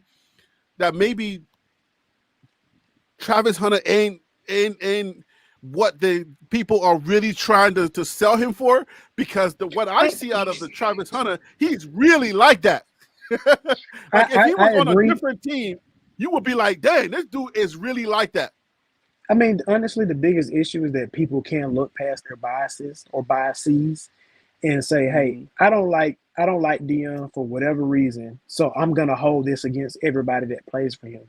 People can't just be, you know what I'm saying? People and now just you got can't admit Xavier Weaver over there. He's balling. You got McLendon. He's balling. So it's like, bruh, like we gotta stop. At some point, you gotta say. Go ahead. You still want a bigger sample size than just those 2 guys if Deion is going to be able to brag. But I still think it's a good showing to say, hey, at the very least, these are guys that are going to. We don't need bigger. I'll push back on that. Right now. And the only reason why I'm pushing back on that right now is because we use that against Prime, right? So at the end of the day, none of his players are supposed to be able to make the team, period. Because you got some of these guys that are on SEC teams that are not even going to smell practice squads, right? We are the bottom of the Pac-12. and we win. Nobody was on television. So if we get there and we get 2 guys to actually make rosters, then we don't need no bigger sample size. We need 1 guy to make it, and we can brag all we want. How can you say nobody was on TV, but then brag about Colorado being the most watched team in the nation? You can't. Combine. I'm talking about combine. That doesn't. Combine. Okay, cool. Combine, okay. Then I apologize. You're talking about it. Yeah. Nobody was on television at the NFL Combine. So at the end of the day, like, you know what I'm saying? So we didn't get nobody to, hey, this is Deion Sanders' squad. And I mean, 2024 and 2025, we're going to be like, thank God we finally, it's going to be all Colorado this 2025. Can I just make my point and leave it be? Okay. You're not going to hang your hat as a coach on the idea of getting people in the NFL by simply saying we have 2 guys that were undrafted free agents that made a team. If you really want to hang your hat as a coach on getting guys in the NFL, you're going to say, hey, I got 8 guys drafted to the NFL. I got 2 guys, 3 guys, No, but 4 we don't have that luxury. I'm sorry, but no, you can't make that argument. With us, but it's okay. Wait. We're going to maximize it. Is it fair to say that this is Deion's goal at some point for Colorado to say, hey, every year we're going to have 2 or 4, maybe 3, maybe 5 guys get drafted in the first round? Is it fair to say at the very least that is his goal for Colorado? No, but you want to use that argument and against him right now. You cannot. But I'm not. You cannot say, hey, if his future or if this is what the standard is for Prime, then let's give him that now and use it against him. But I'm not trying to use that against him. Well, you are. I'm not trying to use that against him. You're using it against him because I'm saying we're going to maximize if 2 of those guys, and I believe it's going to be more than 2, right? If 2 of those guys make the roster, keep in mind this is a 53 or 52? 53, right? 52? 52. It's a 52 which team roster. They've added some stuff to that, but we'll say 52. 52-man roster. And those rosters have a lot of bureaucracy that comes with it. If you know anything about the NFL, you know that for real people, you know what I'm saying? Like people who get their guy, they got special relationships, and it's like, listen, man, if you want me to give you a pipeline to Alabama, Georgia, and the SEC, then I'm gonna need my guy to play over your guy. Okay, so there's a lot that comes with that. So you gotta understand if a Colorado player breaks through all of that bureaucracy and gets on that roster, my guy, each Colorado player is equal to 3 players. Each undrafted Colorado free agent or even invite to a practice squad, that's 3 players. You got to be able to think about it like that. It's 3 players, bro. We didn't have nobody on nobody's television screen at the combine. All right, we were hoping that some YouTuber, I think one of the YouTubers was out there trying hard with his cell phone, right? We were just hoping for anything, right? So I'm just saying, like, bro, we get 2 players, that's 6 players, all right? Because each player is three guys. Because there's too much that goes on into that. The regular football, fans doesn't think about the roster the way that people like us think about it, because there's a lot that goes into making that roster. I mean, people are like, you would make the roster, but then at the 10th hour, somebody will come and have a conversation with the organization and say, I need my guy to play, and it can cut you just like that. No explanation. Be like, sorry, my guy, you didn't make it. Yeah, so, it's dirty work. It's dirty work with the NFL. A lot of dirty work. Like especially you want the money, last we couple of roster spots. Right. So if we make it, that's 6. Each Colorado player that makes it is 3 points. I'm sorry. That's just, you can't consider Colorado the same. And then next year we're gonna own the television space, because Colorado's going to have players everywhere. So it's like, name they one playing team for that clicks. We rooted in something. Thank you. Let's. That's right. Let's make go sure. ahead. No, but keep saying that when we talking about being on television every single hour, everybody scrutinizing everything you say, everything you eat, everything how you breathe, how you at the combine and everything like that. Come on now. Just think about the fact that now you want to play for clicks because everybody and their mama, you're going to see NFL guys, NFL analysts, everybody's going to be making phone calls. Please talk about my guy. Please just talk about him. Say anything. At that point, they're going to realize that playing for clicks is what we needed to be doing. I'm telling you. But guess what? Just remember. And you lost. Those bright lights shine for the positive just as much as they shine for the negative. So I hope that to go. Tell me the negative. I want to know the negative. We okay. About to close out, but tell me the negative. Okay, cool. So remember how I talk about like the proximity to prime makes people believe that they are prime. So what I'm saying is when those bright lights are on you, if you out there acting a fool and you're not doing what you're supposed to be doing, when we talk about put names to it, man. Don't talk in the dark, man. No. I'm not talking about. I'm talking about play. So, for example, if you have bright lights, let's say Colorado has 5 primetime games this season, and that's when everybody's watching. I thought we were still at the combine. I'm at the combine. You on the football field. What are we doing? Because here's the thing: the combine can help you. It can also hurt you. But at the end of the day, those scouts look at actual gameplay. They value actual gameplay more than they value being at the combine. Okay, so now that's why I'm saying that. But I apologize if we're talking about the wrong thing. No. That's fine. I like context. If you're able to kind of fall into a context, I can rock with you with anything. It doesn't matter politics, religion, whatever.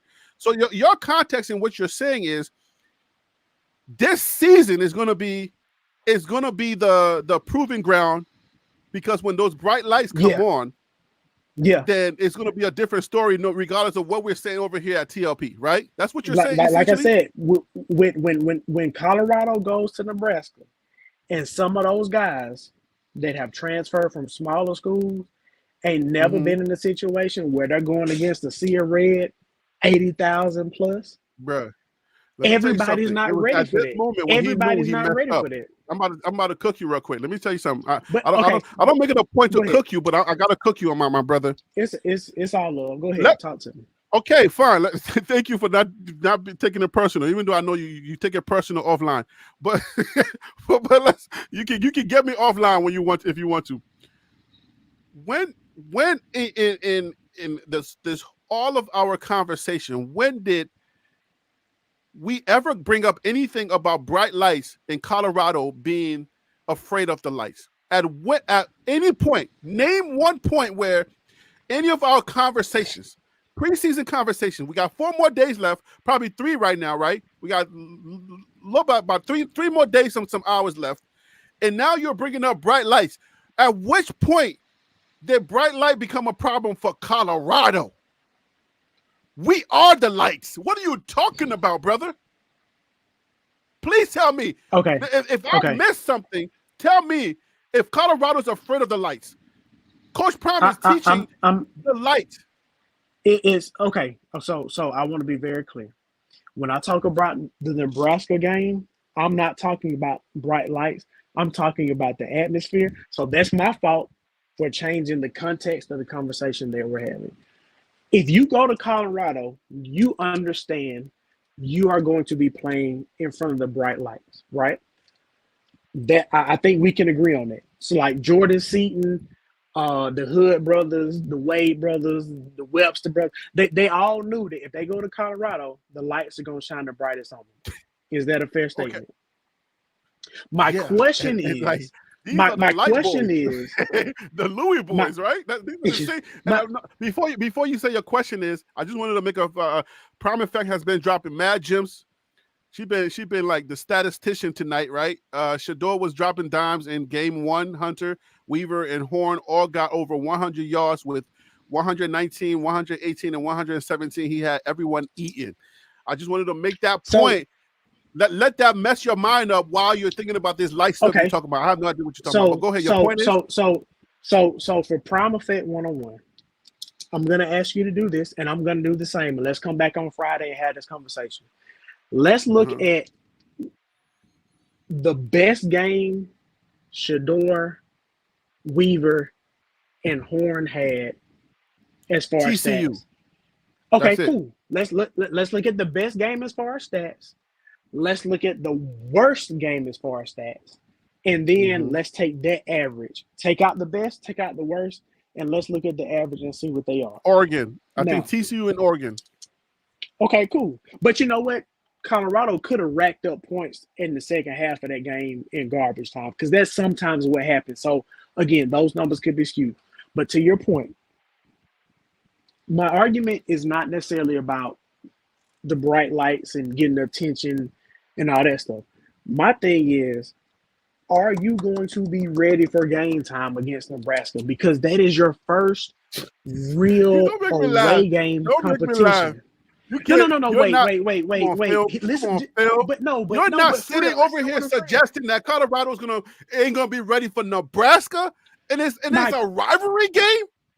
Come on, bro. Like, what are you doing, bro? Okay, where's DC? Cool. Like, get off my air. Where's DC? I'm not. don't bring DC in this. He don't know what he's talking about, man. I'm gonna text DC later and I'm gonna fuss at him just because I just like doing it.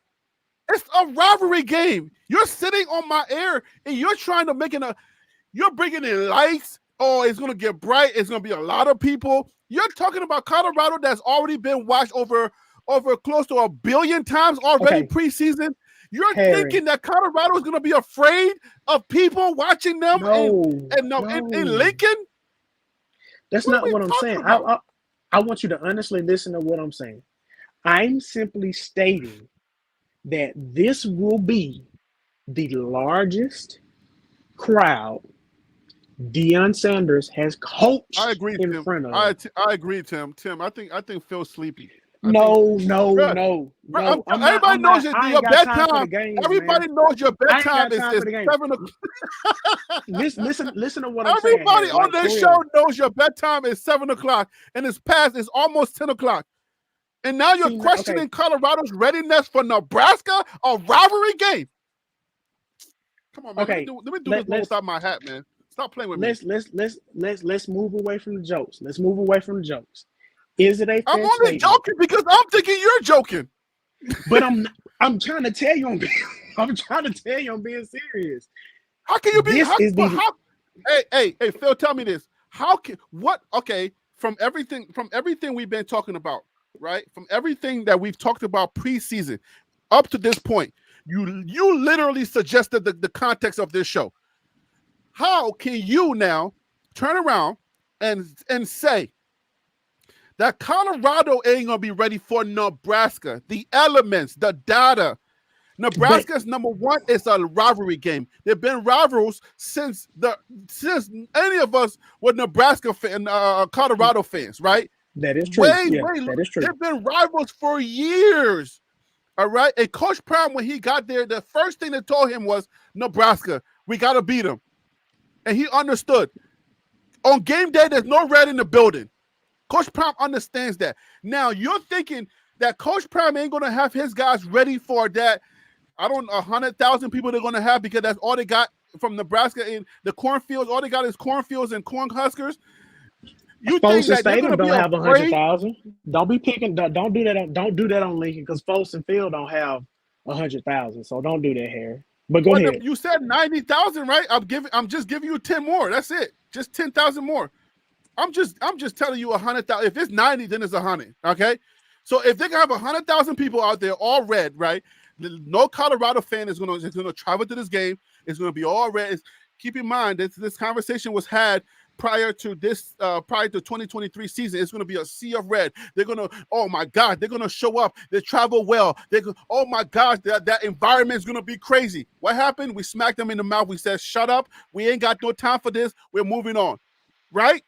And now here you are, and we're having this show saying that, oh my gosh, the season is here. We finally hear all of this crazy talk, and you want to interject crazy talk again right before the game starts? You know, Liberian people do this thing. We suck our teeth. We're like, My man, come on, my I PB. know about that, man. My wife is Jamaican. She do that. I'm trying not to this cuss. It's getting late, and I'm trying not to cuss here. But yes, they do that same mess that y'all be doing. I get it. I'm gonna just say mess. But look, and some of us have some of us have world records on how long we can hold it. Oh my! Listen, man, y'all cracking me up today, man. We start from one corner of our mouth and we go, and we can. And some people have a world record from left to right. From left to right, they can hold that. Are you kidding me? Hey, prime effect. I got some rocks in my backyard you can kick.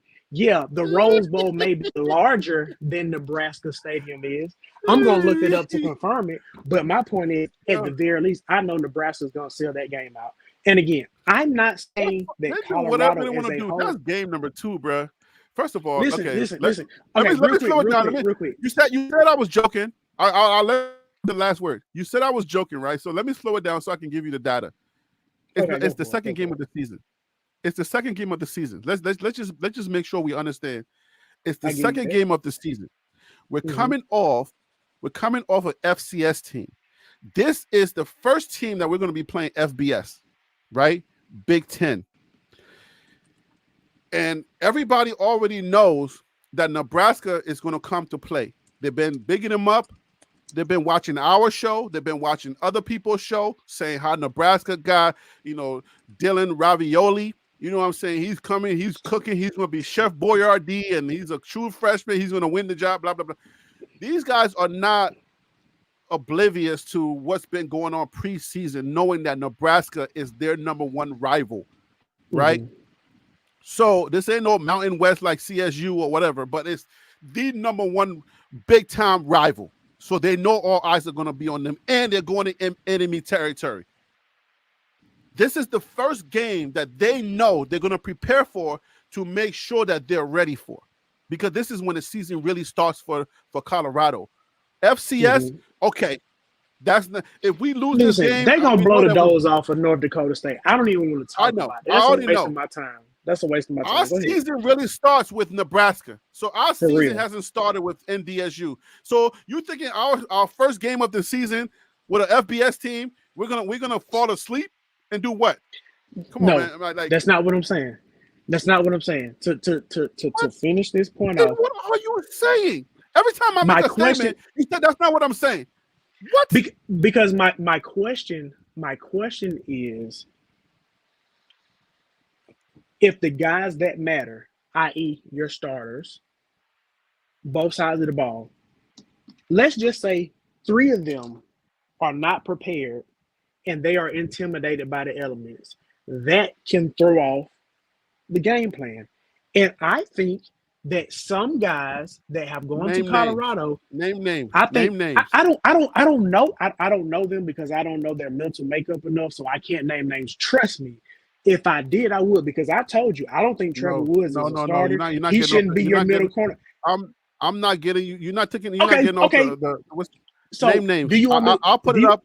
Hold up. Do you want me to name names just for the sake of it, or do you want me to actually think about it? Because I can take a step back and give you names on Friday if you're cool with that. No, we ain't got Friday. We got right now. Give me. Okay, bet. Cool. I'll give you names just. For the sake of having okay, you know what? Forget about the name. Jordan Seaton, one of them. I don't know if he's going to be ready in Lincoln, Nebraska, with that crowd at his back. Okay. Okay. Him. All right, and because Tyler Brown. Hold on. He didn't play last year. You're going too fast. Hold on. Jamaican, half Jamaican. Wait up. You asking questions. I'm trying to get an answer, baby. Let's go. Hold up. Afro-Jamaican. Wait. Let's hold on, brother. Calm down. I want to take this in stride because I sometimes these conversations they become nuances, and then we kind of just for the sake of start off as a joke, then to get serious. Yeah, right. You feel me? And then I got you. Yeah, let's talk rooms. Okay. So the first room you mentioned was the offensive line. I said Jordan Okay. Seaton. I think he's the guy that I would be That's the concerned first room. about. That's the for this offensive game. line. I'm just taking the room. I'm taking it room by room. The offensive line is where you at right now, right? You just picked out Jordan Seaton, but how do you feel about the whole room? So how I feel about the whole room, I honestly don't know right now. Andy Staples made a point to say that, hey, when Deion was doing his press conference, he did not big up the offensive line the same way that he did the defensive line. So he's not very braggadocious about the offensive line. And let's be honest. If Deion is confident about a position group, he's going to say something. Is that a fair statement? Yeah, that's fair enough. Okay, so you're reading the that. Offensive line, you're reading that and saying, okay, if he's not, so he's not 100, right? You're saying Coach Prime is not 100, right? Because on the offensive you line, feel like there's some depth problem, there's some DEPTH problems, right? I wouldn't even say depth. I just think quality of play as a whole. Oh, you just talking about the ones. Forget about the two. Pretty much. Let's get to the ones. The ones that the ones that matter. The ones that ain't like that. To get before we get to the twos, the ones that ain't like that. Yeah. Okay. Fair enough. Oh, okay. I'll put it this way to you. If you were to say that against OSU, Utah, K-State, you and I can have that conversation and say, all right, I see what you're saying because Jordan is a true freshman. And at the strong side of Shedeur, protecting the weak side of Shedeur. Blind side. Sorry. Well, I mean, blind side, weak side, the same thing, right? The blind side of Shedeur, it may be a task for a true freshman who has no experience. Right, that would be the responsible football thing to say, and regardless of who said it, if you were a football aficionado, you would have to respect it, right? But we're talking about Nebraska, who didn't make no big upgrades either. Nebraska made no big upgrades. They brought in all freshmen. Everybody they brought in was freshmen. Real quick, the only pushback I want to give on that is, yes, they might not have brought in big name transfer portal guys, but they're still returning 80% of a defense that was a top 25. Let me get to them. Let me get to that. Okay, and cool. My apologies. I knew you were gonna bring that up, but I got something for that too. All right, I'm fine. So listen, you know what? I'm not even being funny anymore. We're having a real conversation, so I'm all in. Let's have the conversation. Good, because we data boys, so we gonna data this whole thing. All right. Yeah, no jokes. Let's go. No jokes. We going in. All right. So Nebraska's offense. Nebraska. They didn't bring in as many 5-stars as we did, but I believe they may have. Anyways, I did the video. Y'all can go watch it. Nebraska, who they brought in. I got you. Who won, who lost. Y'all can go watch that. But I think it was 90-something% freshmen that were brought in. Right? Nebraska believes in old school way of building a team. Matt Rhule wants to build his team, and he wants to be the mayor of Lincoln because what'd you say? No, I'm just saying, cool. Yeah, like it. Yeah, he wants to be the mayor of Lincoln. Yeah, he goes and he kisses babies and hugs grandmothers and stuff. That's his style, right? So, but I want to remind everybody to please remember that Colorado, with a worse offensive line, exploited the same team that they're bringing back this year. Did not make any significant moves in the offseason for anybody in the football landscape to say, okay, their offensive line improved and Colorado will have a tough time being able to stop their offensive line. That's the argument for Jordan Seaton, right? They made no major offensive moves to even say, okay, who did they bring in that is at the level of a Jordan Seaton? Nobody at all. It's not in their data. It's not anywhere. Based on the information that I did, the research that I did on them, you can go watch the video and you can learn everything about them. I mean, no, you're right. From what I've looked up as far as talent, overall talent and ratings, Hey, prime fact, recruiting. Prime fact, go to my video. You don't even have to look far. Just go to my video, and I got you the stats in that video. Go to the Nebraska video. But go ahead. No, you good. So I will submit that Jordan Seaton is outside of Dylan Raiola. Jordan Seaton is light years ahead of anybody else that Nebraska brought in. And I say light years ahead of anybody else because I think Dylan Raiola, like, let's be fair, he was one of the top 10, top 15 guys in his recruiting class. So let's not poo-poo on him. But as a whole, the rest of the team, no, they didn't bring anybody in. Now, so now with that concession, right? With that concession, we laid that aside and we go to the defensive line, right? Now, Colorado was not able to stop the run in the Pac-12, was not able to do much. But with this Big Ten team, we were able to actually take them to task, right? And we were able to stop them enough, embarrass them enough. And the game only got to the point where it seemed respectable or respectful, a respectful end at the end of the game. So let's keep that in mind. Colorado stopped their offense, right? And then on defense, we stopped their offense on defense, and then on offense, we were able to score on their defensive line. The defensive line that you're talking about, that is rated as how it was rated, that happened when Colorado, when they played other teams, they were able to win out 5 games and they lost 7 games. So they're rated number 8. They're coming into the season rated very high on their defense.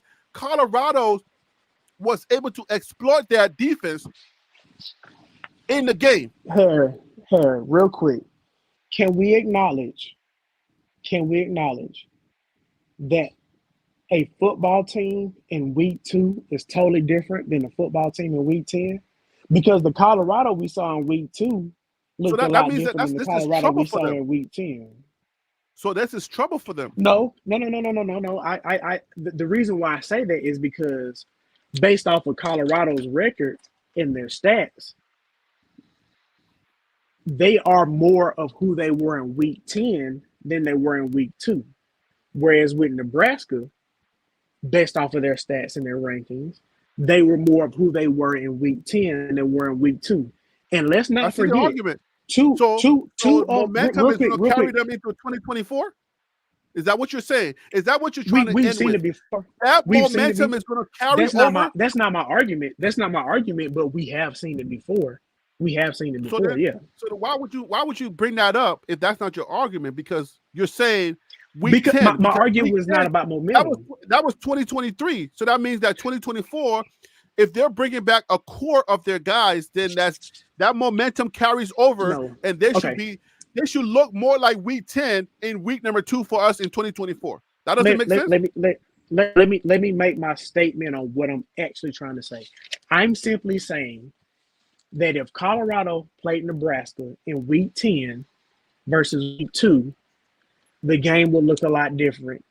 Moreover, what was his name? Jeff Sims. 2 of those turnovers were self-inflicted. Had he not turned the ball over and made the defense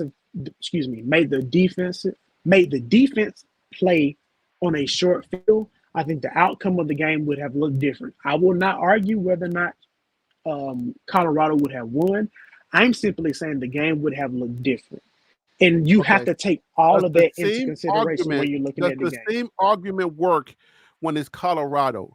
Let's say if Colorado didn't let up and didn't let them score, would it look different? So the argument cannot just be for Nebraska, right? If Colorado had a better offensive line that can protect Shedeur better, sure. Do you see the outcome of that game changing and making Nebraska look real silly, much more sillier than we made them look? And if we had a better defensive line, do you see them? Wait, no, just give me one. Is it going to be offensive line or defensive line? You can't get pick both. No, because I simply said a better quarterback. I simply said a better quarterback. I'm taking the argument and I'm just applying it to us too, because it tends to be that other teams get the benefit of the doubt for other things, right? Because it was a butt fumble, it was this thing, oh, they didn't have this thing, and it's like none of that stuff was affected by us playing game. We were at home while they were just kind of like out there just messing up. Nobody. There was no nuances that affected the way they moved. It was just, he just did it on his own. He was at home and he fumbled. Colorado didn't make him fumble, and he just fumbled the ball. Real quick, Prima Facie saying Shedeur was playing with a broken back. That was not the case against Nebraska, unless against Nebraska. Unless there's new information I haven't heard of. No. That's misspoke. Okay, cool. His back was not broke game number 2. That's alternate truths. Shout out to Trump. But to your point, yes, we can go around in circles, and every argument we have for somebody, we can have a counter argument. Right. You're right. So at any rate, I'm happy that this season is a new season. I'm looking forward to seeing what Colorado can do in Memorial Stadium. I just want you to say you were talking crazy and it was your bedtime. I'm just waiting for that. I want my apology in all caps. Like I told y'all, I'm not playing with this. I'm not doing it. I'm not doing that. No, and I love you. And I love you. I love you dearly. Harry, I'll hang up on you. I'll hang up on you. Don't do that to me. I'm not. Listen. I want my apology in all caps, bro. I will hit that leave button with the quickness. Don't play with me. Hold on now. Hey, you want the energy tonight? I'm giving it to you. I don't care. You did bring some energy. You were ready to let some things loose tonight. I'm like, this is a different side I haven't seen, which is good. It was just me and you tonight, like for real. That was the last thing they needed on YouTube. I know, like, yo, usually it's just you in the back, in the cut, pondering your thoughts, but tonight you came ready to battle. I mean, listen, all jokes aside, I want to say this, and I want to mean this as serious as I possibly can. I love college football. College football. It's obvious. That is definitely obvious. It is and will forever be my first true love. My wife knows it. My mom knows it. My son knows it. My family knows it. Saturdays during the fall, I'm occupied watching college football. I will do any and everything I can for you before 12 noon. After that, I'm done. And it ain't just. Let me say this though. I want to stream for the first game, but my vacation starts on Saturday, which is weird because the first week we had everything planned to go to Virginia, the first, before the 24th weekend, but then my son, he had to work. Like, he's his first time, he's 17, so now he's working, and he didn't realize that he thought for some odd reason, he thought that he was off the week that we planned ahead. And then he looked on the website and then he says, "Oh, my bad. I'm working that day." I'm like, this is after my mother-in-law have bought everything, make sure everything is, she's already she already did everything we had to do, bruh. So wait. So are you saying next Thursday you won't be live streaming the Colorado game? I'm saying this Saturday because the week 0 is Thursday. Oh, okay, week 0. Yeah. The only game that matters is Florida State and Georgia Tech. Georgia Tech is probably going to get blown out, but at the very least, we'll get to see kind of what Florida State looks like. What time is the latest game? Because the latest game is maybe like 9 or 10. There's like some West Coast. Because I gotta go live. I gotta go live on Saturday. I don't know what time we're getting to. We're actually going to I think Pennsylvania or something like that. Because since we couldn't go to since my son did that whole debacle thing. So I want to stream, but I just need to know because I guess I'm gonna have to do it in the resort that we're going to, and then probably set up there and stream. Flex. So, I said that was a nice little flex. The resort. Is it all inclusive? I think so. Well, wait a minute. If you save up to go on a vacation, where you going? Like, you ain't going to Brooklyn. You ain't wasting no money. Right. You ain't wasting no money. You're not going to a dirty motel, right? Like on a vacation. Right. Like, I'm saying this is the family vacation, not the weekend. I got you. Hey, ain't nothing wrong with it. Oh, Look, okay. my son got expensive taste. When we go on vacation, you want to go to a hot guy. tub. I'm not trying to make anybody feel some kind of way. I'm not trying to say. I mean, it's a low end hotel. I mean, resort, but it's not like we're not balling out of control. But it's the family vacation. That's the context. I got you. Now my son, anyways, he fancy, man. He want to go somewhere with a hot tub. I'm like, wait a minute, son. But is that the weekend vacations or is that the family vacation? If we don't spend the night at our house, he's gonna ask for a hot tub. Oh yeah, he fancy. I put it there. Oh yeah, y'all. Oh, he crazy. He crazy. But that's who you're raising, though. Just keep that in mind, though. That's a reflection. Don't put that on me. I'm putting that on you, bro. I'm putting that on you. That's a reflection of you, though. Or it could be your wife. I'm gonna blame it on her. Is she bougie? Because mine is bougie. So is yours bougie?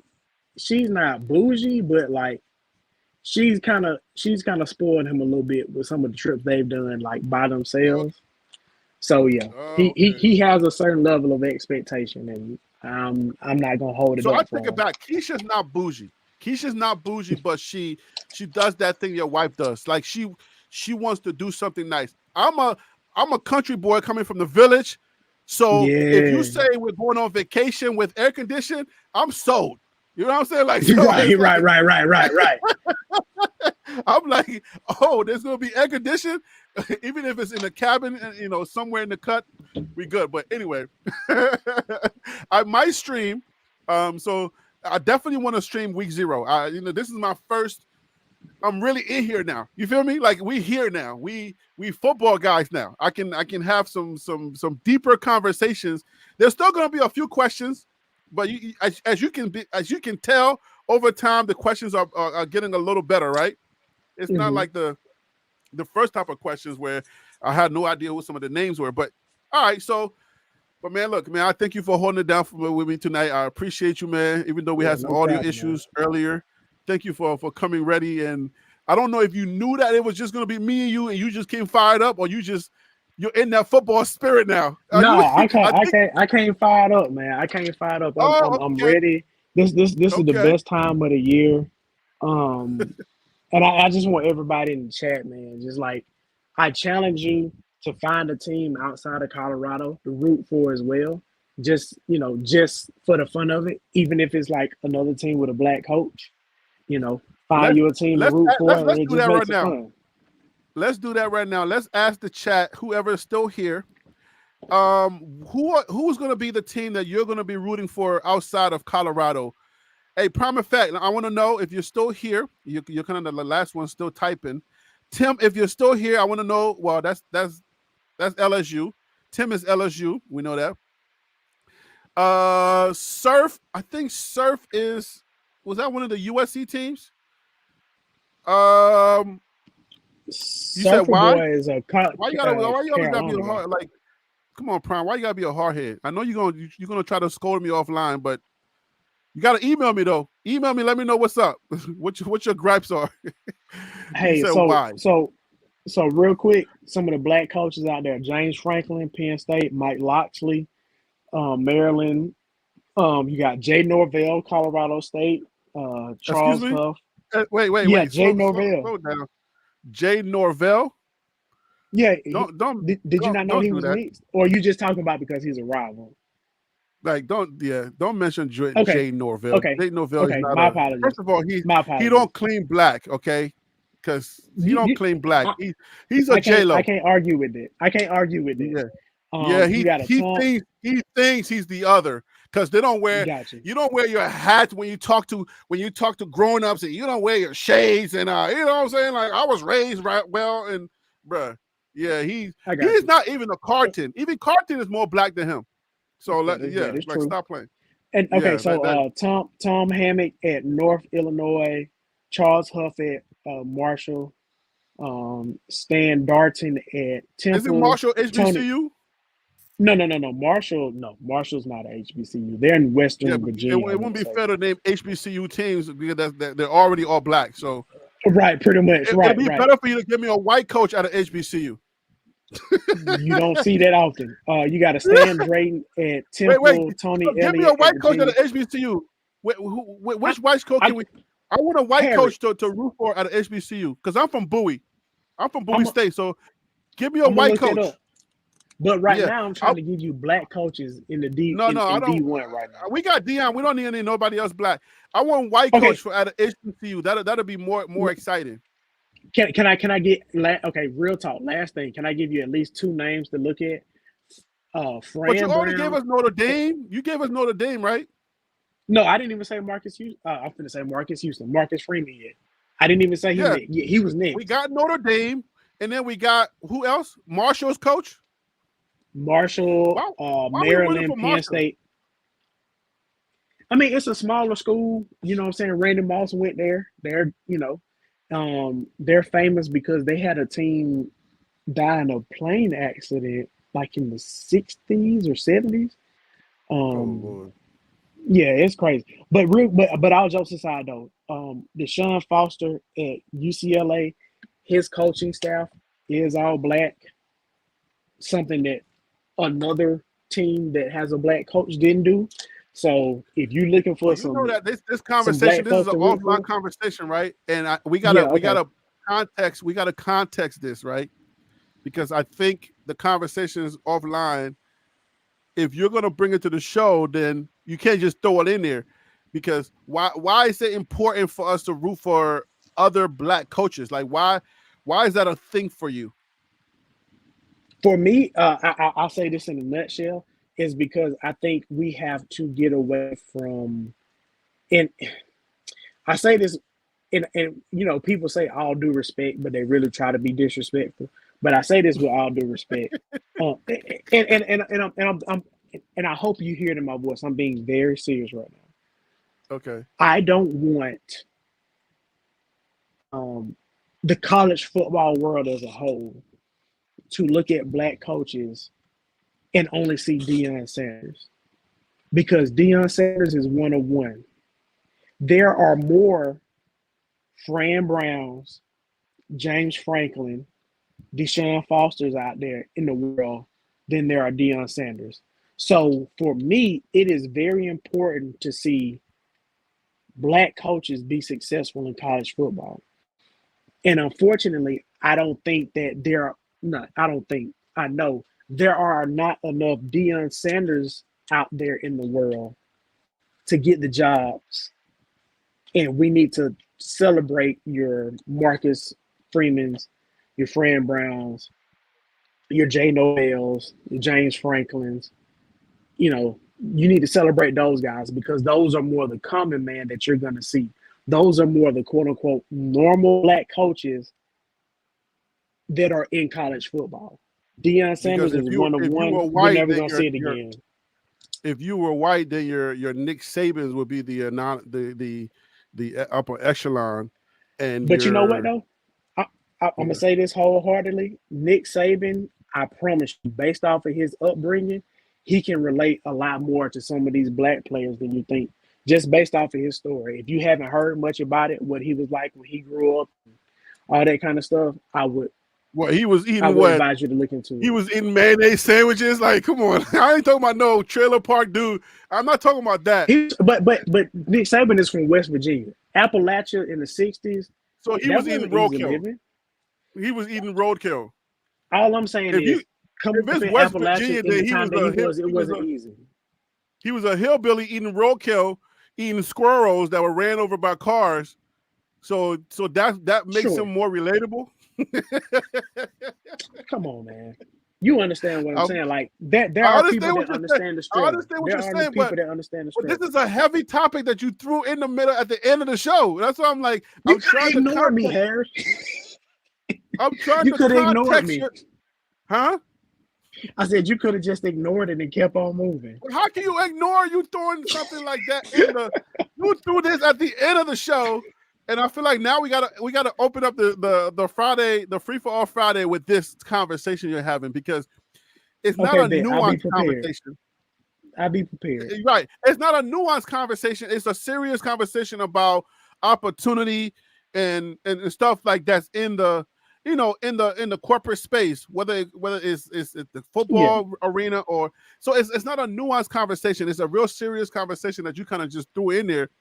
And the offline commentary that I give you, right? It was more so that people think that people are just rooting for Deion because he's black, right? If Deion was white, but he had Coach Prime, you know, if Deion was white and he had Coach Prime abilities and whatnot, then it'll be like the same thing like Caitlin Clark. I think people like they do with racism and politics. I think they're trying to take hostage the whole Caitlin Clark thing, right? And now they got a thing for blacks for Caitlin. They're just trying to find an angle. And I'm like, when did we say that black people didn't like Caitlin? Right. And like we only root for black people. We African clothing is we can love Angel Reese. We can love us without hating anybody else. Right? Exactly, People try to make this separation. It's like if we love Angel Reese, right? Then it's like we saying we hate Caitlin Clark. And no, because Angel Reese was done dirty in the media. The girl was being trampled on verbally by grown men, calling her all kinds of vile names because Caitlin Clark had abilities. So it's like when we come into the space, we need to make sure that the nuances are highlighted, but the conversation about blacks in football or black coaches, black head coaches is not a nuanced conversation. It's a little bit more than that. You feel me? No, so I follow you. Right. And I want to give it more time to just, and then just throwing it in at the end and be like, oh yeah, we should watch black coaches. They're all great. Nah, it's not that. Coach Prime is you know what? And you realize that wasn't my intent. So I do apologize, but cool. Let's have that conversation Friday if possible. Yeah, probably not Friday, because I think Friday is a football thing. I don't want to take. Yeah. Let's not do this on Friday, because this is more like the wade in the water thing that I try to do and it ain't working. I got you. I'm cool with it. I'm cool with it. I want to have a football conversation on Friday. This is where, like, that energy that you got, times it by 100 and bring that on Friday, because Friday is going to get serious, because now the next day somebody's playing football. You feel me? So, I'm just gonna make sure I don't cuss. That's my biggest thing. I can give you energy, but as long as I don't cuss, or just bring some money, because if you cuss, you got to pay YouTube. You got to pay my YouTube fees. So if you bring maybe $50, then you can let off a lot of cusses, but don't do that now. No. I listen. I get paid tomorrow, so I get paid tomorrow. So I'm gonna put 15 keep your money, keep the money, and keep the cuss. No, I got you. I'm gonna keep it together. I want my 9-year-old to watch the show without cringing, without me having to stop. I'm like, this is Daddy's show, and I have to close your ears on certain part. Nah, we can't do that. All right, Phil, man, I appreciate you, brother. Thank you for. Oh yeah, final thoughts. We didn't do final thoughts last time. We can't. What are your final thoughts, my brother? And don't bring any big topics out either.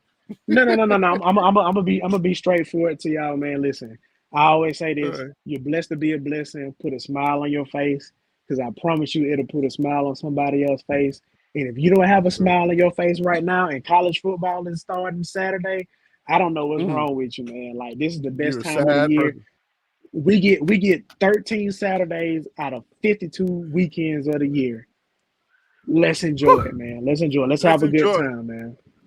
What? Yo, football is about to start. Yo, Friday, we're going live. I don't know how we're going. Well, yeah, we're going live. Yeah, because I'm not traveling on Friday. We're going on Saturday. Okay. Yeah. So Friday we're going live, and we're gonna have it out. We're gonna talk. We're gonna get a little bit deeper. It's gonna be the same color. The show is gonna be the same color, the same type of thing, but we're gonna refine it a little bit behind the scenes and make sure we have more fun with it. So I appreciate you. I appreciate everybody in the chat. Xavier Anderson, Prime Effect 101. Thank you for sticking through it. We went all the way. Tim, anybody that's still listening, all the people that are still listening that is not in the chat, I appreciate you. Over there on Billionaires Mindset, I appreciate you guys for watching. Also, thank you if you did put up an extra tab. I appreciate you. I thank you. That is my Poly Social channel over there, Billionaires Mindset.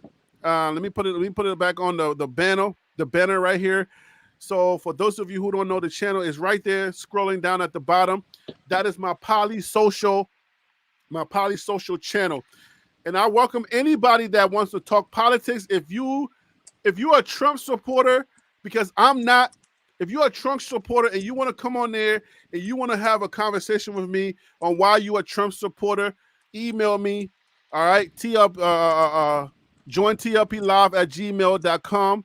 Email me and I will actually, you know what I'm saying, we can set up a time where you and I can debate back and forth why you are a Trump supporter, and you can convince me and I can convince you why you should vote for, I believe, you know, Kamala and Tim Walz.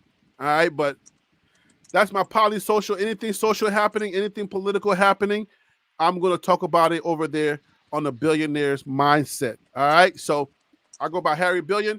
My guy, Phil So Real, and everybody in the chat, salute to you. Good night, and take care of each other. And I'm out. All right. All right, Phil. Good night, brother. Blessed, man. Peace out. Surf. Did I say Surf also? Hey, Permafact, I appreciate you saying this. Great show. Thank you so much for saying that. I appreciate that. All right. Hey, Permafact, email me. You know the email. JoinTLPlive@gmail.com. Email me. Tell me all your gripes, whatever you got to say. All right. Bring out the guns. All right. Good night, guys. Peace out. Surf, peace out to you too.